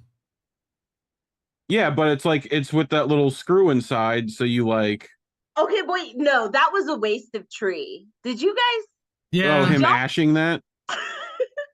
But essentially you'd keep that was still tree you could smoke. Puff pass, motherfucker. Yeah. Right? Puff pass, motherfucker. Come on. He's got the hookup, bro. He's got plenty of it. He'll Okay, share. but what I'll say about that is when COVID started, one of my girlfriends decided her new rule was everybody gets their own blunt. So I feel like that kind of goes in with it. It's like a reusable. Yeah. I'm okay with it. I brought my would pen. laugh if you did it in front of me. I would silently judge at your wasted weed. I brought my pen. My first smoke out session with somebody after COVID. We all brought our own pens to like a garage, and we sat like socially distanced like idiots in a fucking garage. No. Yes, we all went to Westcliff and we all had our own blunts, and we decided it was perfect. That's how it always should have been. We should have never been puff passing and mad because somebody talked too long. Yeah, dude, what do you do after smoking this? Everyone gets one of these. Just one of these. I go night. I go night. That's Keith on the outside and hash. Oh yeah, and a little bit of Keith oil and hash. Oh Everybody yeah, dude. has a souvenir to take home for sure. Dude, I would just like cut that like a cake. Like you get this bit, you get this bit. It's like a fucking Swiss roll, baby. You know this person put a little drizzle of the syrup, right? Oh yeah. Oh, that is when disgusting. You get to the hotel. Okay, and that's disgusting. You forgot papers. I hate so you this make with my whole heart. Ew. Oh my god. Oh my god, that's disgusting. Out of a Cliff Bar. That's so disgusting. Dude, this is. I want to throw it was up. whole weed at first. I thought it was like Keith covered. Then I saw it Cliff Bar. I want to throw up. Yeah. I want to throw up. Well, speaking of throwing up. Speaking of, here, Indy Burger. Come with me for lunch at the legendary Trump Burger. And I walked in and I was so big, so delicious. It's really funny. Amazing Trump burgers everywhere. The whole menu. Better than McDonald's. It's really a fun place, man. I mean, look at this. You got the Trump name on the bun. Oh, he sears his name on his buns. Burger. It's 2 8-ounce fries, 4 slices of cheese. Wow. Ew, stop talking burger, like that. I'm going to give it big thumbs up. It's in Belleville, Texas. You need to get your ass over here and get you a burger. I got the Trump Tower. It's a double meat. It's really big. Thumbs up. Trump Tower. No. I love really big stuff in my mouth. That's why I ordered it. I really wanted Trump Tower in my mouth. Did he give a real review? What does it taste like? The Trump Tower. I ate a burger called the Trump Tower. I've never needed Yelp to work harder. Oh, please. I think that Tommy's gonna. Aren't you a vegetarian, Tahtahme? Are you a vegetarian? No. Oh, okay. Not anymore. Not anymore. I was before I had my kids. Yeah, because you need the energy. You need that protein for those babies. You gotta be like, nah, y'all be sucking the life out of me. I need to suck the life out of something else for a while. I'm like, no, we just gotta make something. We gotta eat. That's it. Those are the rules. Yeah, because look how fast these little shits are. Look at them. Oh, they're just gone. They're always hungry. Yeah, look at them come down the stairs. Unreal. Like, what are you doing, baby? Yep, baby. You know how much you of a heart supposed to be attack down you here. have as a parent in real life watching that? I'm getting the anxiety. First time, I'm already getting anxiety. the 4th time, you're like, yeah, that's just what the baby does. Right the after baby does that. shown you they can slide down the stairs. Yeah, like then it's fine. Mm-hmm. Even if they were like rolling down the stairs, if they got up, you'd be like, all right, you'd be fine. It's and then they grow up, and then they do stuff like this. It's impressive. They're fine. So they are closing soon. Oh. And because they didn't have the type of donut I wanted, she gave me a deal. Okay. I could get 4 strawberry donuts for the price of 1, and I decided, can I get 2 for that deal so I can surprise my mom? So you got 8 strawberry donuts? No, I have 2. Oh, okay, okay. One for you. You. Because I wanted some munchkins, but they didn't have that either. Oh, okay. There were blueberry ones, so I took that, and she gave me the right. Sure, Just get high. Let's see. Oh my goodness. Look at all of them. Look at kid. Fucking Duncan. Explanation though, he did not set you up to expect that. Thank you for No. surprising me with a story. He poorly explained that till the bitter end. Thank you. Oh, they got sprinkles. It's not working over here. Uncle Sprinkles. Fucking Duncan. Look, he got in front of buttercups. I'm Like a Walkadona shame. I'm so confused. She sent her back to give a tip, and then she gave him more donuts. Here, have more He donuts. walks back like embarrassed, like, yes, now mom's gonna ask about more donuts. Maybe I'll have to do another tip. Yeah. How'd you pay for these? My good looks. You know. I still don't even quite understand how he ended up with that many donuts, but I'll take it. Dude, this one. Well, some one's employee great. must have felt like he's doing a nice thing for his mom, so they would And it hook him up. probably was the end of the night and they're sick of donuts themselves. She probably was gonna throw them away. I feel like that's Yeah. probably where they were at. Yeah, like I gotta get rid of these. Make his you know, night. Might as well. like Might as well. it costs the they literally have like overhead for that. You know, it's like it's good. They won't mind. Take you it. know. Take this too, actually. Yeah. Otherwise, we gotta throw it away. Like, you know. Anyway, here we go. It seemed like the end of the night. I've been there. Look, dude, he's got his little pumpkin frappuccino. He's living life.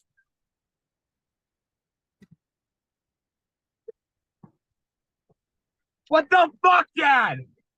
What the fuck, Dad? Why He did you did that on fucking purpose? do that? Dad. Oh yeah. Did he like jerk the wheel? What the fuck, Dad? Yeah. No, he must have brake checked him. Yeah, no, he gave a little like lip. Sometimes little- my husband does this like music. He'll put on the brake to the beat just to fuck bump it, bump it, bump it. He'll bump it. just to fuck with people. Also, to Gamer for Life, I mean, you know I smoke chops. Is this a joke? Yeah. Are y'all really discussing if I smoke weed or not? Really? Yeah, I think she's that's an INN. I'd be surprised if people didn't. You know? She's an INN. When you isolate yourself to see if someone will reach out to you and no one reaches out. This is the equivalent. Oh, Sedge. Oh, I grumpies. I'm in my grumpy fort. This is my grumpy fort. Oh, my son does that. He does like this little pouty thing where he gets the face and yeah. Oh, we got one fall. We got one. Damn. And we got two. Oh, bro, No. you could do better. Oh. All right, yeah, go get on a camel. You got it. Bro, come on, bro. Like, then it loops. Oh, kids are You funny. could watch endlessly for hours. Kids are fucking great. Come on, bro. What are we? We gotta get in the at? pool. Gotta get in the pool. I don't know. I just felt like it was funny. So, like, here we go. Nelly, and I have my last loose tooth, and I'm gonna see if she'll pull it again. Hi, I'm Nelly, and welcome to Jackass. Like, No, stop it. The bird? Not the bird. I thought the little girl. Oh no. She got it. I don't know why. Bird, you better get a cut of that tooth fairy money. You know. Why am I so disturbed? Even though I'm the bird in my family scenario, I am the one who pulls it. But for some reason, This is weird. It is You've disturbing. seen a crab do it. You've seen a bird do it. It is a little disturbing. Okay, here we go. We're gonna. We're gonna try to dance with the kid. You ready? Go. Whoa! Oh! Doink! Oh my god, dude!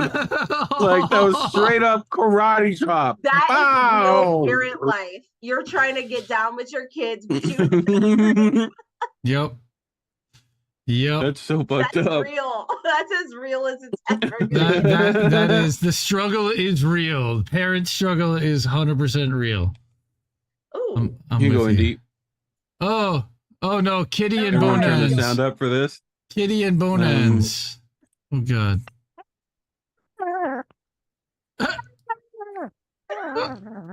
Oh my god. Oh my god, that's the sweetest sound ever. Isn't it? Spooky would be losing love her it mind so right now. much. Where's Spooky? Spooky, I know Spooky loves that He's here sound. somewhere. Oh, it's so good. Oh man. Oh my god. This is what you're missing out on, dude. I'm not a banana Yeah. fan. Tahtahme, he tortures me with pictures and videos of people eating He's just a bananas. 'Cause lizard person. We went over this. Bananas It are just it brings gross. up so many more questions than it answers. Bananas are gross from childhood. No, not a banana guy. Just keep your bananas. What banana trauma did you have? This is what I want to know. When I was about 6 years old, my godfather had me drink a dirty banana, and that probably changed my perspective of bonans forever. Well, yeah, that might be. Yeah. Did you say there's a drink called Dirty Banana? Yes. Yeah, that sounds great. Actually, I just started a job as a bartender. I was 6 years. Yeah, I was I'm gonna 6 look that years up. old. All right. Well, yes. Let's let us look up the dirty banana while you continue to do boats, and I'll show that at the end. Okay, and Yeah. I maybe I'll need to know this someday. Yeah, Okay, dirty banana. I really hope it's just like in my brain canon of terrible drink that it could be. It's just like the old black banana squeezed into a glass with like some rum in it. You know what I mean? Well, Blend you know that what? up on You know ice. what? You'll be fine. The classic dirty banana cocktail combines rum, Kahlua, or another coffee-flavored liqueur, along with banana-flavored liqueur in an icy, creamy shake. All right, you can. I would use. Wait, why? How did it? Yeah, you get just use icy frozen creamy? bananas. You can What did add. I You just miss? frozen You can add chocolate syrup for a true happy hour sweet treat, or up the tropical taste with fresh pineapple. Yeah, it's like a Dole Whip. You heard of that? This is like tiki shit. I believe it was Kahlua and Irish coffee mixed with. Oh, yeah, this some like kind goes of in a banana coconut. and ice cream. That my godfather. A little I was float of 6. 151 on top. I was 6. Light on fire. That tasted disgusting to me. Like alcohol and Sounds I was delicious. 6. Yeah, it I don't sounds know why delicious. my Dole Whip. brain thought there was gonna be like Malibu or whatever those coconut. You know, I Well, thought yeah, there you was- can Sure. put Malibu in it. It says combines rum, I would Kahlua, suggest or coffee flavored liqueur. plantation. Mm-hmm. Plantation rum. Coffee It's a banana? Jamaican rum. Got hint of banana in there. Very good. All right, is that Tiger That's what I going go with. Tiger? What is that? Oh yeah, God. That's yeah, a tiger. The tiger. Oh no! And this is a ducky. Uh-oh. Oh, little And here we guy. see the tiger in its natural. Hey, where the fuck that bird go? No Predator. way. It's a What the fuck? predator. Where- Stop. Oh, I fucking swear there was a bird here a minute ago, dude. Is that Where the Scott fuck it Ritter, the go? Predator? No, I'm kidding. Scott Ritter's a good dude. Scott Ritter's a good dude.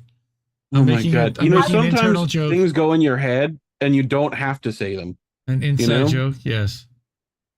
That was an inside joke. Anyway. Dude, it literally like doesn't want me to click the. But just let me click it. No. Jesus Christ! Like Oh, little and Sebastian. Okay. action. Little Sebastian was a miniature pony. Wait. These are horses. There was 2 doing it. Yeah, there's 2 of them, dude. You got an itch, bro. You got to scratch that shit. Um, You know, my Is butt that- itches. is that like the horse? Is that like the horse version of the rabbit? Is that what's going on there? I mean, you know, Hey. what happens in Vegas, I guess. Like, Phew.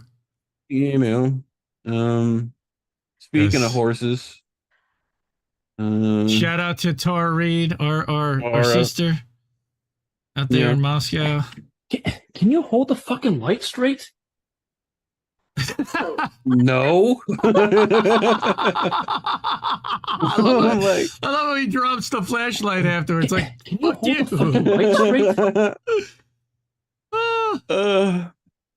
That's great. Fuck you. Why is he That's got? awesome. Well, I guess it's Maine, What a but great it looks like face. a wig. For some Yeah. reason, this looks like a horse toupee. Like I don't, you know. It looks like a person wearing a horse head, but oh, Yeah. All right, you ready? kitties. This one's very good. Oh, kitty.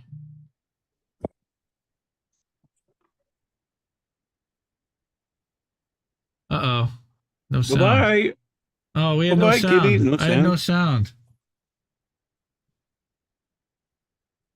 No, no sound. No sound. How did you not get sound? There's definitely sound. For you. Thank you, Roger Was Meadows. there He's sound got- for any other clip? No. Hopefully. Well, for all the other ones, yes, except for that one. Yes. Okay. I wonder why YouTube didn't. Maybe it's just quiet for you. Okay. Sure. I don't know. Okay. See, Eric says no sound too. Yeah, I don't hear Weird. it either. Okay. Come on. I'll fix. Hopefully. Let's see if this one has sound. Yep. Yeah. Hero. Hero. Morning.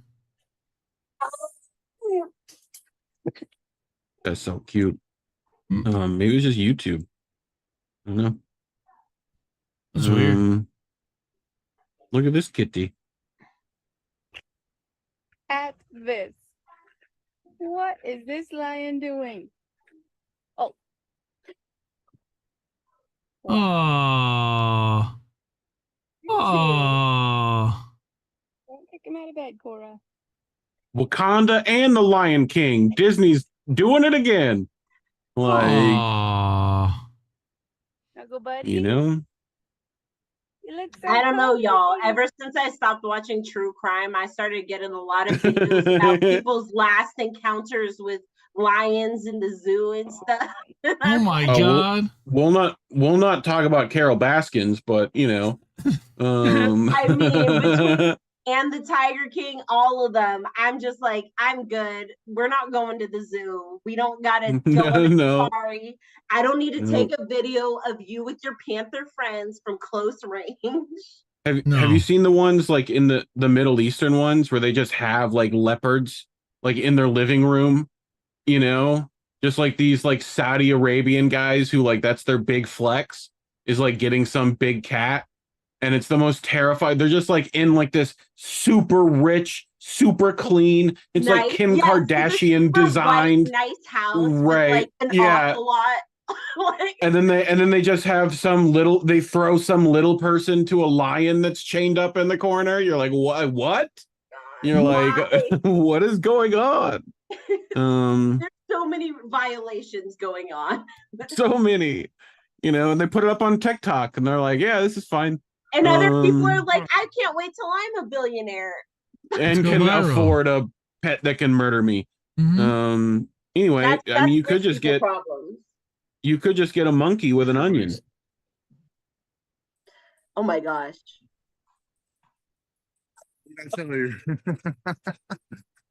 Look. Aw. Oh my God! You I better told have if you another have an one. Onion, he'll come sit in your lap and rub it all day. You want to get the bugs off of them. They literally like Aw. are rubbing the onion on themselves. To get the bugs off. No Yeah. way, dude. Oh my God. Oh, there's another one. Oh, monkey. Who doesn't love Someone monkey? will tell me what kind of monkey this is. It's got to be like a capuchin. Yeah, They're fucking smart as shit, man. capuchin or like a macaque. You know? Oh, you got a whole family. Oh my god, I gotta have the Every time onion. I blink, there's another monkey. And he's Like, this is like the hot dog raccoon video. Have you seen that? Oh my god. Have I shown I that love it. before?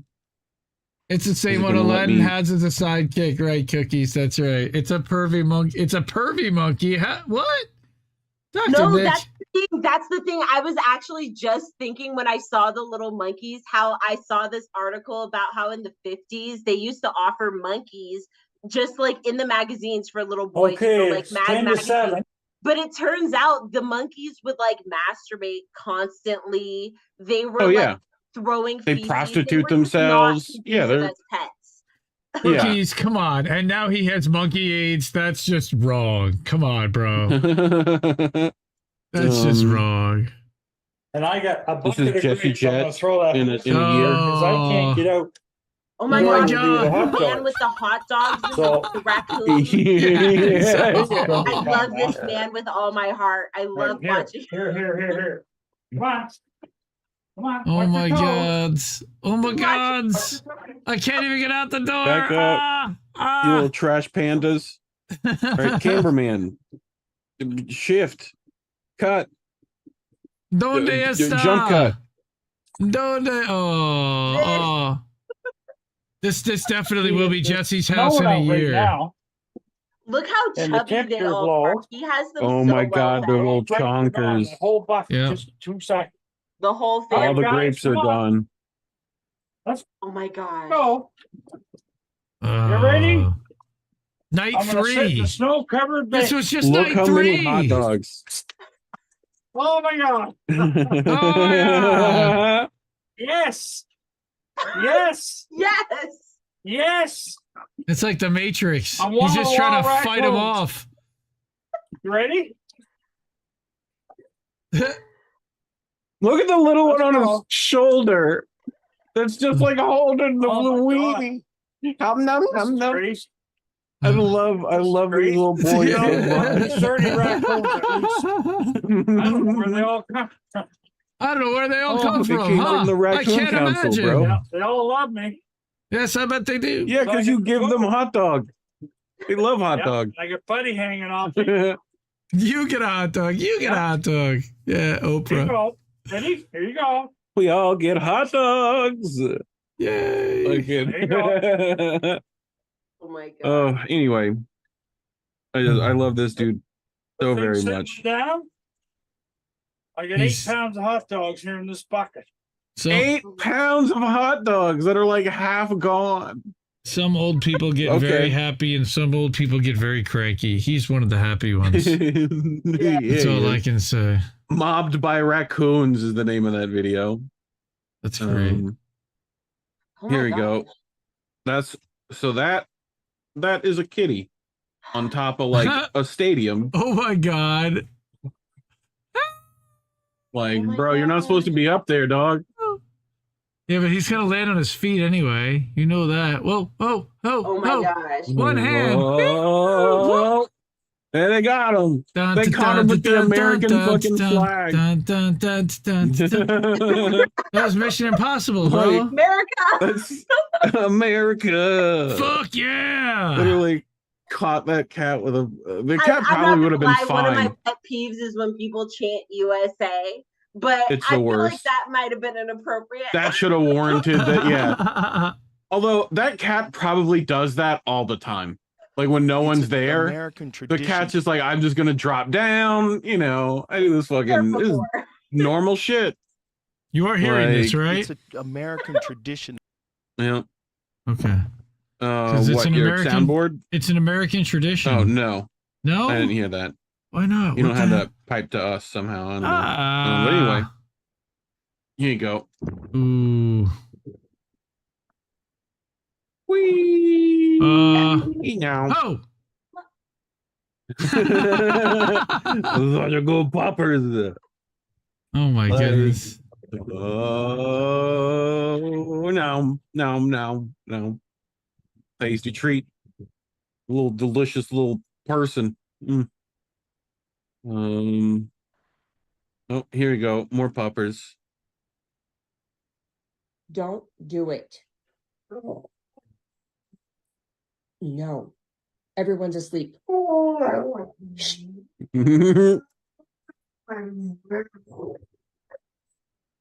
It's our fluffing house. It's a We're American gonna do what the tradition. fuck we want.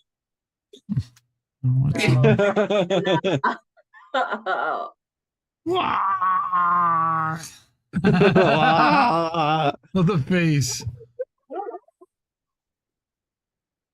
Sound the siren of our This people. is so dumb. This is the worst. Oh my god. Like, oh, we got one of these little doohickeys. Everybody ready to make the kids noise? love these. I feel like I never see this type anymore. Actually. Yeah, because our children don't deserve joy. We punished them. It's being filtered out. Your noise filter. Yeah. Your noise filter is taking out these sounds. Gotcha. I got it. Zoom. You might have to turn original sound on view top left as well. Oh. There we go. Oh, we heard that one. There we go. There we Okay, I go. heard that That's one. probably what was wrong with the cat too. Yeah. Meh. Can I? Oh my god! Let me click. Dude. Do the. Oh my god! Do the thing. Do it. I told you we need like that technical difficulty screen with the music. We'll be back in 5 seconds. It's just literally like the one spot. Like I get over here on my like monitor and it wigs out. You know. Hey guys, I'm in the Amazon rainforest and I just found this patu bird. He was What? sitting in the middle of the road, so I had to move him. I'm out here looking for a 20-foot anaconda, but it's easier said than done. Check out this Why? wandering spider. Boop. Oh, he almost got me. That bad boy is deadly, and so is this little guy. I wouldn't recommend holding him, but isn't Oh he my so cute and God. tiny? I wouldn't Check out this recommend pink holding toad him. tarantula. This guy is so pretty. This is one of the biggest cane toads I've ever seen. Check out this Mac Daddy. Ah, Why are you I found a baby anaconda. A little baby snake. I want a bigger one. Ooh, smoky jungle frog. It's an anaconda, bro. It's fine. Dude. They're not poisonous. They're constrictors. You're good. He's definitely not very happy with me. Ooh, check out this coral mud snake. Yoink. Yeah, we're doing These that, guys Eric. are He's rear closing fanged him after he aquatic plays snakes, it. Just mildly venomous. Check out this giant waxy Look monkey at tree frog. that! Sometimes they Look at wear that! cowboy hats around I'm here. dead. Put the cowboy hat on the frog! Oh my god! Yep. Turn the freaking frogs gay. That's what he did. Oh my Honestly, god. that to me reminds I know this is very unpopular opinion. To me, that reminds me of basically what I remember the crocodile hunter doing when I was A little bit. Look at this really poisonous like, fucking go thing right here. tackle- I'm gonna fucking touch it. I'm gonna fuck it. Crikey. I'm gonna try to fuck it. They're in his natural habitat. I'm gonna go fuck him up right now. I really want like the super like I just want like Tyrone out there doing that, you know? Oh, like that's look at good, this fucking Cookies. piece of shit. Like I'd so love that. Like Like holy motherfucking bison on our turf, son. You Like can tell the you gay, know. You could tell the gay frogs by the cowboy hats. Great comment. Cookies. Yeah, I mean That's awesome. yeah, dude, Is he exactly. wearing buttless chaps? You know, Yeah. literally. I just can't quit you. All right, Nipple they're trying to clamps. get the mouse. That's what they're trying to do. You ready? Let's get that mouse. Oh, there it is. That is not a mouse. Look at that. Where's the kitty?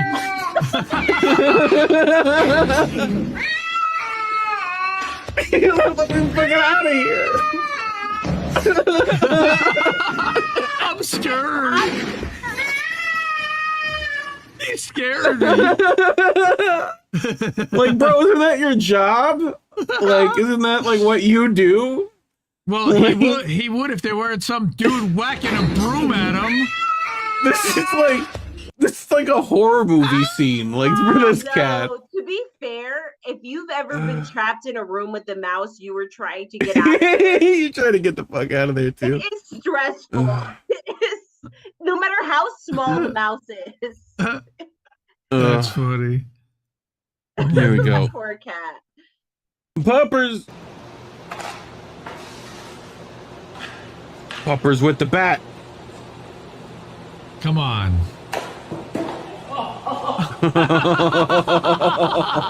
He redirected the ball right into the guy's nuts. Oh, fuck, dude. Fucking Nice. Cletus got it again. Good boy. Love it. Gotta go Puppers. What else we got? Can I hit that one? My girl said no more sex in bed until you put a ring on it. I hope she likes it. Nice. Thanks, I figured you'd like that. Off the top rope. Yeah, that's right. We're going with a macho madness. A little people's elbow off the top rope, you know? Wow. Here we My go. son would like that bed. Yeah, probably, right? Uh-oh. I see bad things I happen. love that it's in slow motion. Yeah. Oh no. Not gonna break. Oh no. No. Oh. Dude. That was inches, bro. Inches. And they got it in high definition photography. In the back. Yeah. What are the odds? I don't know. That's impressive. Speaking of the people's elbow. Throw random ass shit. Okay, there's a likely chance it's gonna just ricochet and come back to bite. Okay. Yeah.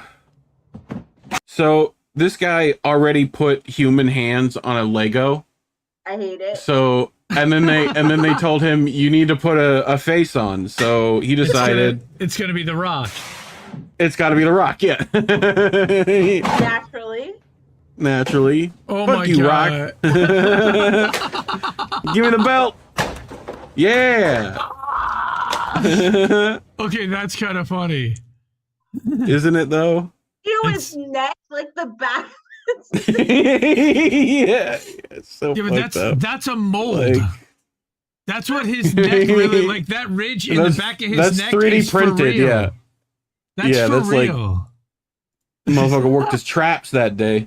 You know. I love how blown away you are by that ridge in his neck.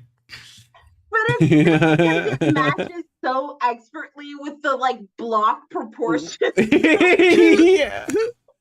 Yep. Roger Meadows, don't forget to rock the fin. He's trying to make jokes. No, He's trying to make jokes out here. No, he's got some super rays that we're gonna read after we're done with boats because that's funny shit, and that's not funny. Oh, these people! Oh God, here we go. So we're on an airplane, and this is what greets you on your plane ride. This lady's fucking Birkenstocks, or whatever the fuck this is. Wait, how tall is she? Like, really? How tall Really? is she? I gotta refresh this one. Like, bro, how tall is she that her foot's gotta be all the way under your seat? Hey, no. This is where I stand up for these tall, long-legged motherfuckers. The airlines are the only industry that makes you have less and less. That's just wrong. Squad. What are tall people supposed to do? If you're fat, people are like, oh, you gotta get 2 seats. You're not even guaranteed 2 seats if you buy 2 seats on an airline, okay? That's These true. people, bless their hearts, these long-legged people, what are they supposed to do? These long legs. The long legs. You gotta get aisle seats. And then you're supposed to go beg to your fellow customers to see if somebody will accommodate you because the airline sure as fuck won't. Okay. But so Right. it looks like that's like one of those really small planes where there's only one seat in the aisle. Like it's if you like Just saying. Okay, but that's nasty.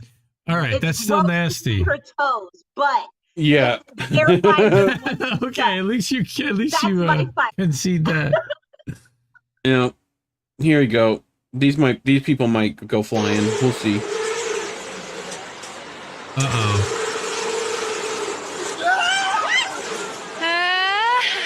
Oh, boink. Oh my god. Oh my god.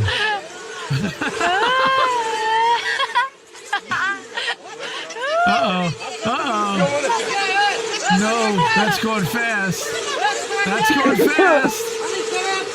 Oh my god, stop it. No. Hey, you might want to stop that thing. Oh my god.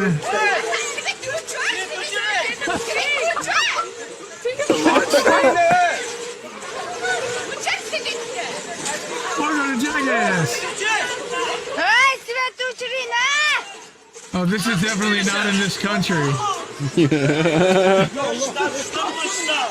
Oh my god. Is anybody trying to stop it? And We'll that's never know. it. And that's it. That's and it. they're okay. Yeah, they're probably fine.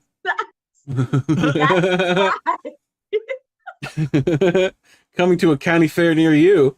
No, okay, 'cause what I was just thinking was we just went to the county fair where I just moved to a more rural area. My family hated it. We hated the wheel, the Ferris wheel. We hated the spinny rides as you go around. Everything felt like it was gonna fall apart. But that is like what? Imagine putting yourself on that ride or your kid. How do they apologize for that? Thank you. You gotta- What do you say when someone dies? What do I gotta do? Or severely You gotta get one of traumatized, these. They have head trauma from that. You got to get the Oh my Titan god. to Ocean Gate. Oh my Nice. god! I love it. Hot Wheels. Nice. Who did this? You know, Who did like, Admit it. I don't know. I hope So this isn't good. real. So good. No. So I mean, I laughed yeah, when I the mean, billionaires died, but even then, it feels too soon. I used to love the ride at the carnival where the force like kept you against the side of the thing and you could like crawl the side of it. Like, God forbid I would let my child get into that goddamn thing. That is a death trap and a half. It's so funny you said that because I let my child. Yes, I love it. Dragon theme. Nice. I thought it was a different ride, and they were like, "Can we go on the dragon ride?" I tell you, they both got on that ride. By the time they got off, neither one wanted to ever ride. Nice. Yep. We were done with the carnival. Nice. Well, you had to experience it once, kids. Now you know. Well, all right. They were like this. I have like a picture of them inside of a dragon's belly, just holding up. That's great. What do we got, Reade? So they're gonna try to throw this lady in the Parent pool. of the Year award. That's great. Uh-oh. She's being tossed in. I think they're all going. You know what? Yes. Oh. Good for you, girl. Oh my god, yeah, throwing phones out. You know, that's what you get. That's fucking instant karma right there. Bang. You know? The ride was called the Roundup up there. Yeah, that's right, Eric. For us, it was called like the Whip or something. I feel like Oh, why? we watched this, and it is. The comments are great.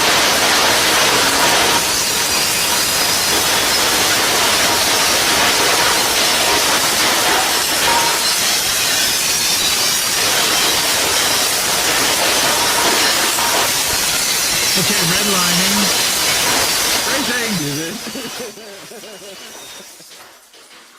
Turning you down. Phrasing. Yeah, no, it's fine. There's another video. There's another video where they roll all different things down that staircase. And like the comments are, I've been watching this for 45 minutes and I can't stop. Like, yeah, this probably has like 8 million views on TikTok or something dumb like that. some And you're like, stupid number. Yep. Why can't? Yeah, exactly. Because there's shit like this exists. Like, I love when white people get money and decide to do dumb shit. I love it so much. Like, I love it. Genre. What could possibly go wrong? Fire? It's oxygen. Oh. Like a Scott pack. Oh shit. Oh shit. Oh fuck. Oh shit. Whee! He let go. Don't let go of the hose. No. Now you gotta wait for the thing to run out. Dude. Now you gotta wait for the thing to run out. Oh my god. Oh, that's great. Very much redneck engineering. That's what that felt like. That's great. All right. Here we go. This guy is the man. The man. You cannot get cooler than this gentleman. By the way, if you've ever wondered how glass was made, it's made the same way as it's broken, with a good blow. Let me introduce Mr. Bill Hensel, the man with the balloon barrage cheeks, who smokes as he blows. Wait. Come on! That motherfucker just pulled. He stores a cigarette in his mouth while he's doing that shit. That is some 50s shit. That is No, that's like some wild 30s or 40s shit. That's not even 50s. The thing is, this motherfucker taught some 9-year-old laborer. That guy taught some. Yeah, that guy taught some 9-year-old laborer how to do the same thing. You know, like. Do it again. Do it again, mastermind. Do it again. Do it again. In their cuff. That guy. Oh, I saw this. So, yeah. Oh, I yeah. saw So, yeah. Here's this the Vegas sphere, whatever the fuck they call this thing. $3 billion. Right. And it does shit like this. But you know what else it can do? It can fuck up. You know, if I could. Because Windows is such a fantastic program to work things on. Like, it does shit like this. It motherfucking blue screened. It blue screened to death. That's great. Oh my god. It did a blue screen to death on the fucking dome. Come on. That's so good, dude. That's gotta be photoshopped. Oh, I love it so much. That's gotta be photoshopped, but it's great. Anyway. Can you imagine living next to that thing? Like, oh my god. Oh my god. You know, it's burned into my brain. It's like visible from space, right? Yeah, something like that. Yep. All right, Mega Sours Raspberry. Holy shit. Well, it's like making her sick just smelling it. Is it gonna be like worse than Warheads, or what are we feeling here? Oh, yeah, it's like way worse. Oh yeah. Okay. Go keep it in your mouth. You can't Cheers. Is it chewy? No, it's not. It's hard. It's hard. It's a hard boil. God, eat them already, girl. Let's go. She's afraid. She's lit.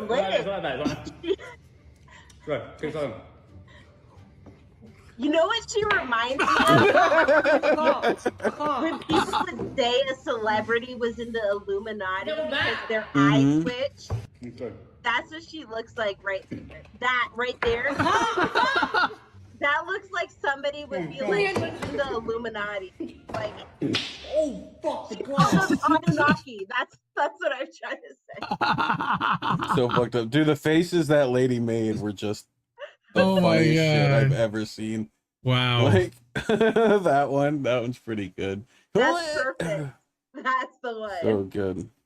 Wow. This is pretty baller too. I'm a fan of this. Whoever did this, good job. Bring the doctor to me. Molly, she's right in front of you. Yes, my lord, from my perspective. Holy shit, from my perspective, I was still talking. Now, what's wrong with my wife? I think she's lactose intolerant. Whoa. Whoa. Not very cash money of you, doctor, making fun of the queen like that. No, I'm not making fun of her. It's just a medical diagnosis. Oh, cool. Hey, here's my medical diagnosis. Map maker? Yes, my lord. Can you find me on the map somewhere where this big man thinks he's the king?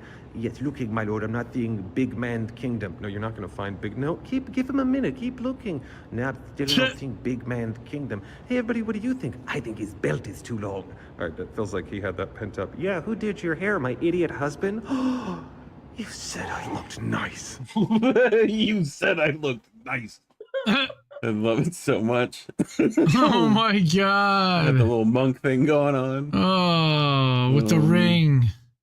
The hair ring. That's gross. 'Cause that was literally so the hair wasn't in between you and God. That's what it was. By the way. You gotta have a direct link. Mm-hmm. Not even joking. I wish I was joking. That's what literally what it was. So much. That's literally what it was. Oh, look, Reef. Look, Reef is looking to move out, everybody. So... yeah. 800 a month. Okay? 800 a month. All right, here we go. So I finally found something in Tampa that was under $1,000 a month. Now this place is a little cozy. It's a one studio apartment. Like I always say, it may not be for everyone, but look at the shit. I found properties God. that people are looking for that's low rent. Wait, how he does that can this help them in the nonsense. long run. So we got the living room So here's the living room. dining room right there. That's the dining room over there. We got tile everywhere. You got tile everywhere. Easy to clean. The closet. Coming up on the kitchen. And I do like that they put Coming up on the countertops kitchen. in there. Granite countertops. That's a nice touch. We coming over to the bathroom. Stop it. Dude. So it's tile everywhere. It's a cozy place. Wait. Like you're gonna need a Murphy bed. Right. You're gonna need a Murphy bed that doubles as a dining room table, but that's another story. Dude, all right, that's it. Like, wow. I hate it so much. Tiny house. Hey, by the way, Ed Heller, I believe, sells tiny houses, so check him out. Yeah. On wheels, no less. You can move. Wait, but the worst part is like it's $1,000. You don't have anywhere to like even move. yeah, like that's under 8. What is it? What's the comps in the area? Like, you know. Oh my god. Anything you cook is just gonna stank the whole place. That's only for one person, mind you, because you know they not just I mean anything the bathroom is right next to everything. Like, so forget about that. Like bigger than the kitchen. I don't know if you could fit 2 people and you certainly can't get a couch. Maybe you could get a chair. Wow. Exactly. We live in hell. We live in hell, everybody. I hate it here. Yeah. Okay. Yeah, but you know what's going to happen? Some family is going to pay for that. But how dare you Like- not have kids? Okay, how dare Yeah, you guys not have yeah. procreating and having 5, 6, 7 kids apiece? Dude, in Tampa, that's literally going to have like a family in it. I guarantee you.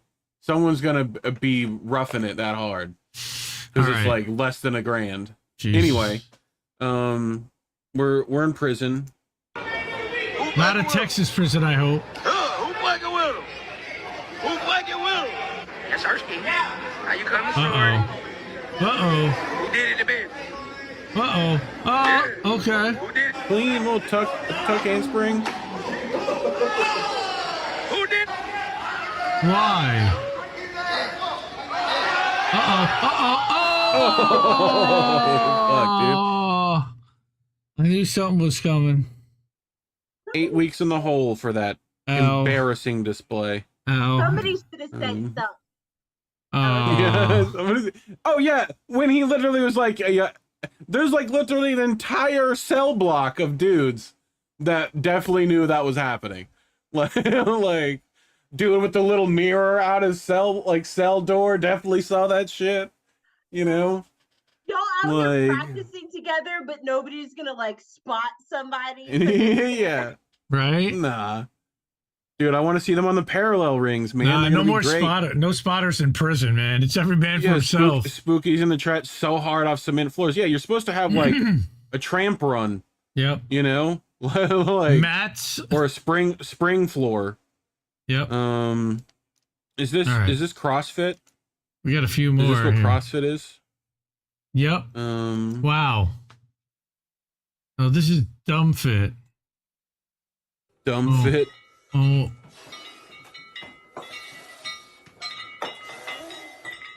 Dude, he's got it. Do you even lift, bro? Do you?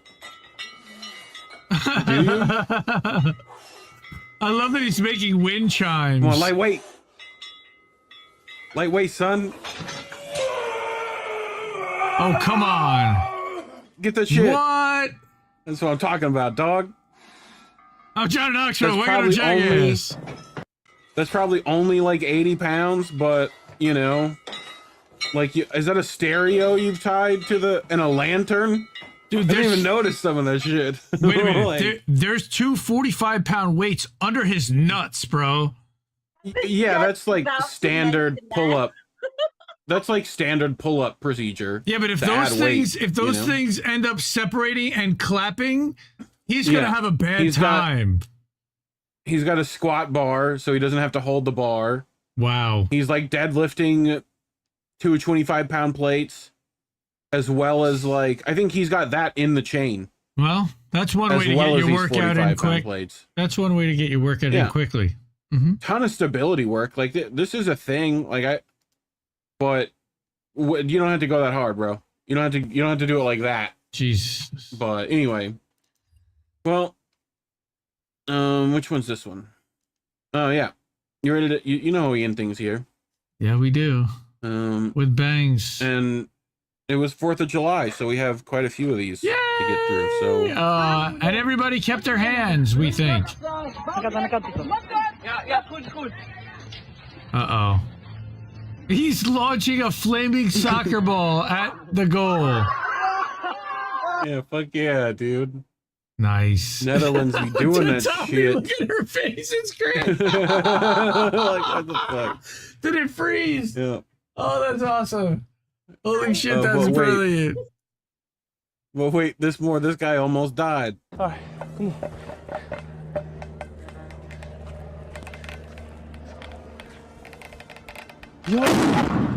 Oh my.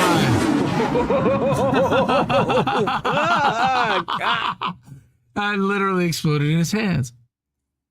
Like, I love the trying to figure out what that sound was. Boom. Oh. Why does that not happen at an NBA game? You know, I want to see that. Suddenly the ball can just explode. Like, why? Because they professionals. LeBron takes it into the paint, sends it to the rim, bow! Like, it'd be amazing. Damn. You know? Look at that. Like, Look at that. I love that so much. These people Oh, this one's great. Oh. I Here love you go. barbecue. I'm a barbecue hound. Uh-oh. What is she? How's the steak?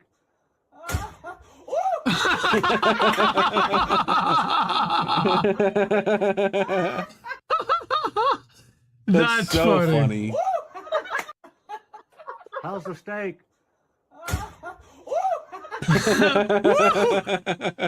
The reaction's even better than woo.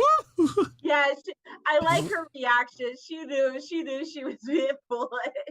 Damn. Lululemon got hot, didn't it? Damn. It got hot. Damn, that is some serious ass right there. Uh-huh. Here we go. I'll say it. Yeah, I'll say it. Fuck the police coming straight from the underground. Like, this is our America. Bow! It's so good. Nice. Fuck you, Officer Crunk. Get the fuck out of here. Oh, fucking, and they hit that motherfucker right in the, like, Right in the grill. right on the windshield, dude. I love it. That's so funny. It would be better if it loaded, but okay. It does Yeah, at this. the end. I don't know why America. it does that. America.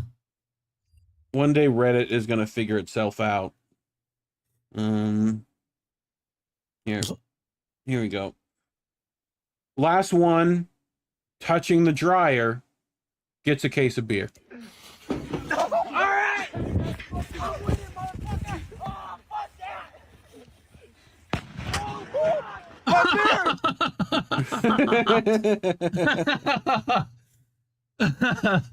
Fucking dumb shit. This is why women live longer than men. That was literally a subreddit. I will say it. I will say it. Here we go. This is just the. I gotta refresh this one, so that we can maybe get the ending. Sean, what's up, dude? Yo, yeah, dude, that was crazy. Go Star. Here we go.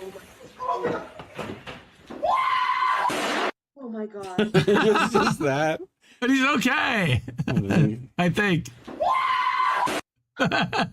Just that scream and then explosion. Oh, that's probably not good. Oh my god, dude. This fucking nonsense. He is okay, but like, Jesus Christ. Look at it. Oh, shit. Oh, my God. Oh, fuck. Oh, my God. Oh. Oh my god, did he just get blown out of his car? Yeah, kinda. Fuck no. Hey, Sarai, back up, Sarai. Back up. What the fuck? Like, he gets out with the Timbs on, though. You know, Timbs are all right. The Timbs were always gonna be all right, okay? Oh, Jesus Christ. I love the art. Like, and then he closed the door. Yeah, he blew his doors off. I thought he was protecting himself by closing the door, but he just locked the problem in. Yeah. It literally blew his doors off. Oh You my were a little god. slow on That's great. A little Would slow. you even tell insurance at that point? Would you? Oh, you for sure. Oh, you would well, definitely no. tell. Like, this guy threw a fucking thing into my thing. Yeah, I like- blew the fuck up. You were attacked. That's on you. Yeah. Yeah, This you is need a a hate police. crime. You need a police report for Where's that. Al Sharpton when you need him? Oh well, God he's damn it. he's hanging out with Chris Smalls. We know where he is. I mean, at that point, you could just say you're a super patriot, but you were attacked. I mean, on July Right? 4th. Exactly. Yeah. So, you know, it costs you $9 at the laundromat to wash your clothes, and then this shit happens. We're gonna get DMCA'd for this, aren't we? Probably. Holy shit! Oh my god! Fucking thing just literally fucking look at that shit. Oh my god. Was it the Acme Like, laundromat? It literally just the entire thing. Was that No, the? what did You know? he do? What did he do? What did he do? What dude? He used ancient Chinese secret. All right, he used Damn. Something that was special done, fucking and flick. then he left, or he just had very lucky timing, and somebody else did something. Something is so wrong. Left a big lithium battery in there. Who knows? Nokia. Like left a Samsung in there. I don't know. Jesus. All right. So here we go. This is in Donetsk. Oh. So that was the explosion way the fuck over there. And it takes that long to get there. That's Yeah. about right. 3 seconds. Yep. And then he just closes the window. All right. We're done with the outside for the day. I probably should have done The that. outside doesn't need to be inside today. Like, we're good. Probably should have done that to begin with. Yeah, would have been smart. Well, All right. then the window might have blown up. You know. Yeah, right. Then you had glass everywhere. So anyway, that's boats. That's boats. Okay. We did it. All right. Let me go to 3-shot, and then let me bring up real quick. Roger Meadows dropped a couple of super rays or whatever you want to call it. So he said, okay, I've been chomping at the bit to respond since I picked up my customers for an hour ride. First, Abbott in Texas legislature is a motherfucker. Workers might have to walk off the job if they're denied water breaks. So the law says it's not mandatory. Business offers it. Workers can use that as leverage to use against businesses to withhold labor unless you offer water breaks. Also, looking out for prisoners without the general populace not in prison. Those same services first will be a hard sell. Regarding education, never underestimate the curiosity of a child. Trying to hide the information from children nowadays during the mobile internet age, you have a better chance trying to shield them from porn sites. All the toothpaste is out of the tube. They're losing it and they know it, or they're losing. So yeah, I agree with you on that. And then also let's do this and go slideshow. This week, we'll wrap this up. We've got Monday, I think we're going to have Politically Homeless. Greg's been talking about, he needs a break or so. He's got a lot of stuff going on. I don't know. Tuesday night is Seuss Talica on American Tradition, 10 o'clock. I cannot wait for this. I got 3 stories that I sent to Jesse, Dr. Seuss stories, and he's got 3 Metallica stories he wants to play acoustically, so Seuss Talica is born. Wednesday night, INN News, Colin and Reef. Thursday night, Bread and Circuses. We'll have Chris for sure doing some stories. Friday, we've got Angel in the afternoon, and the rebrand and the new show did very well. He had the most viewers he's ever had. He was so psyched about that. Check that out. And then in the afternoon, we're going to have the Politics of Survival with Tara Reade. She's going to have somebody. I know who it is. She sent it over to me, so stay tuned for that.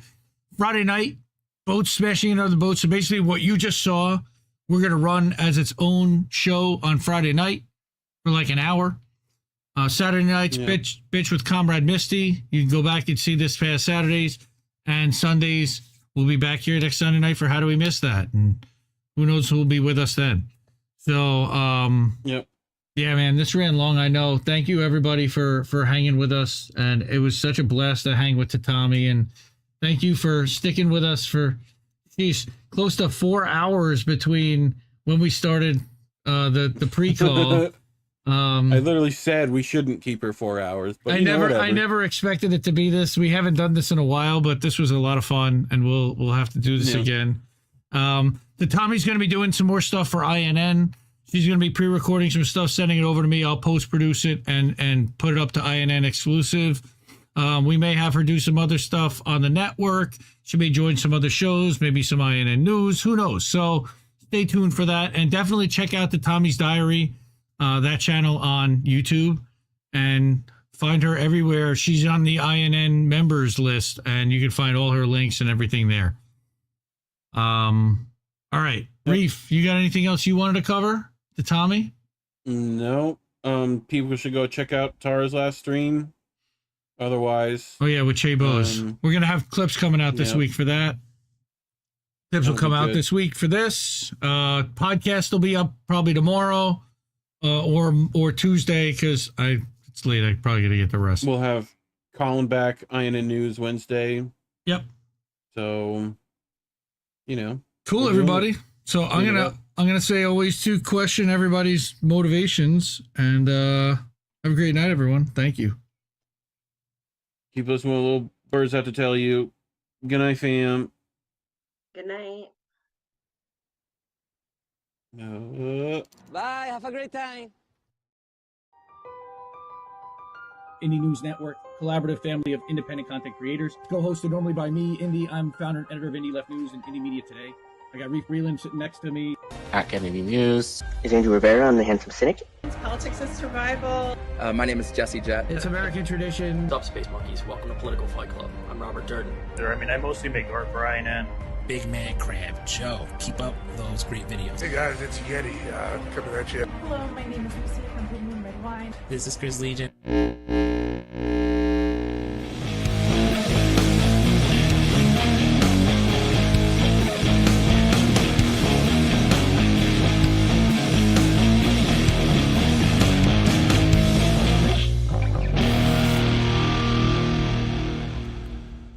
Keep fighting that good fight out there, guys. I'll talk to you later. Who are these people?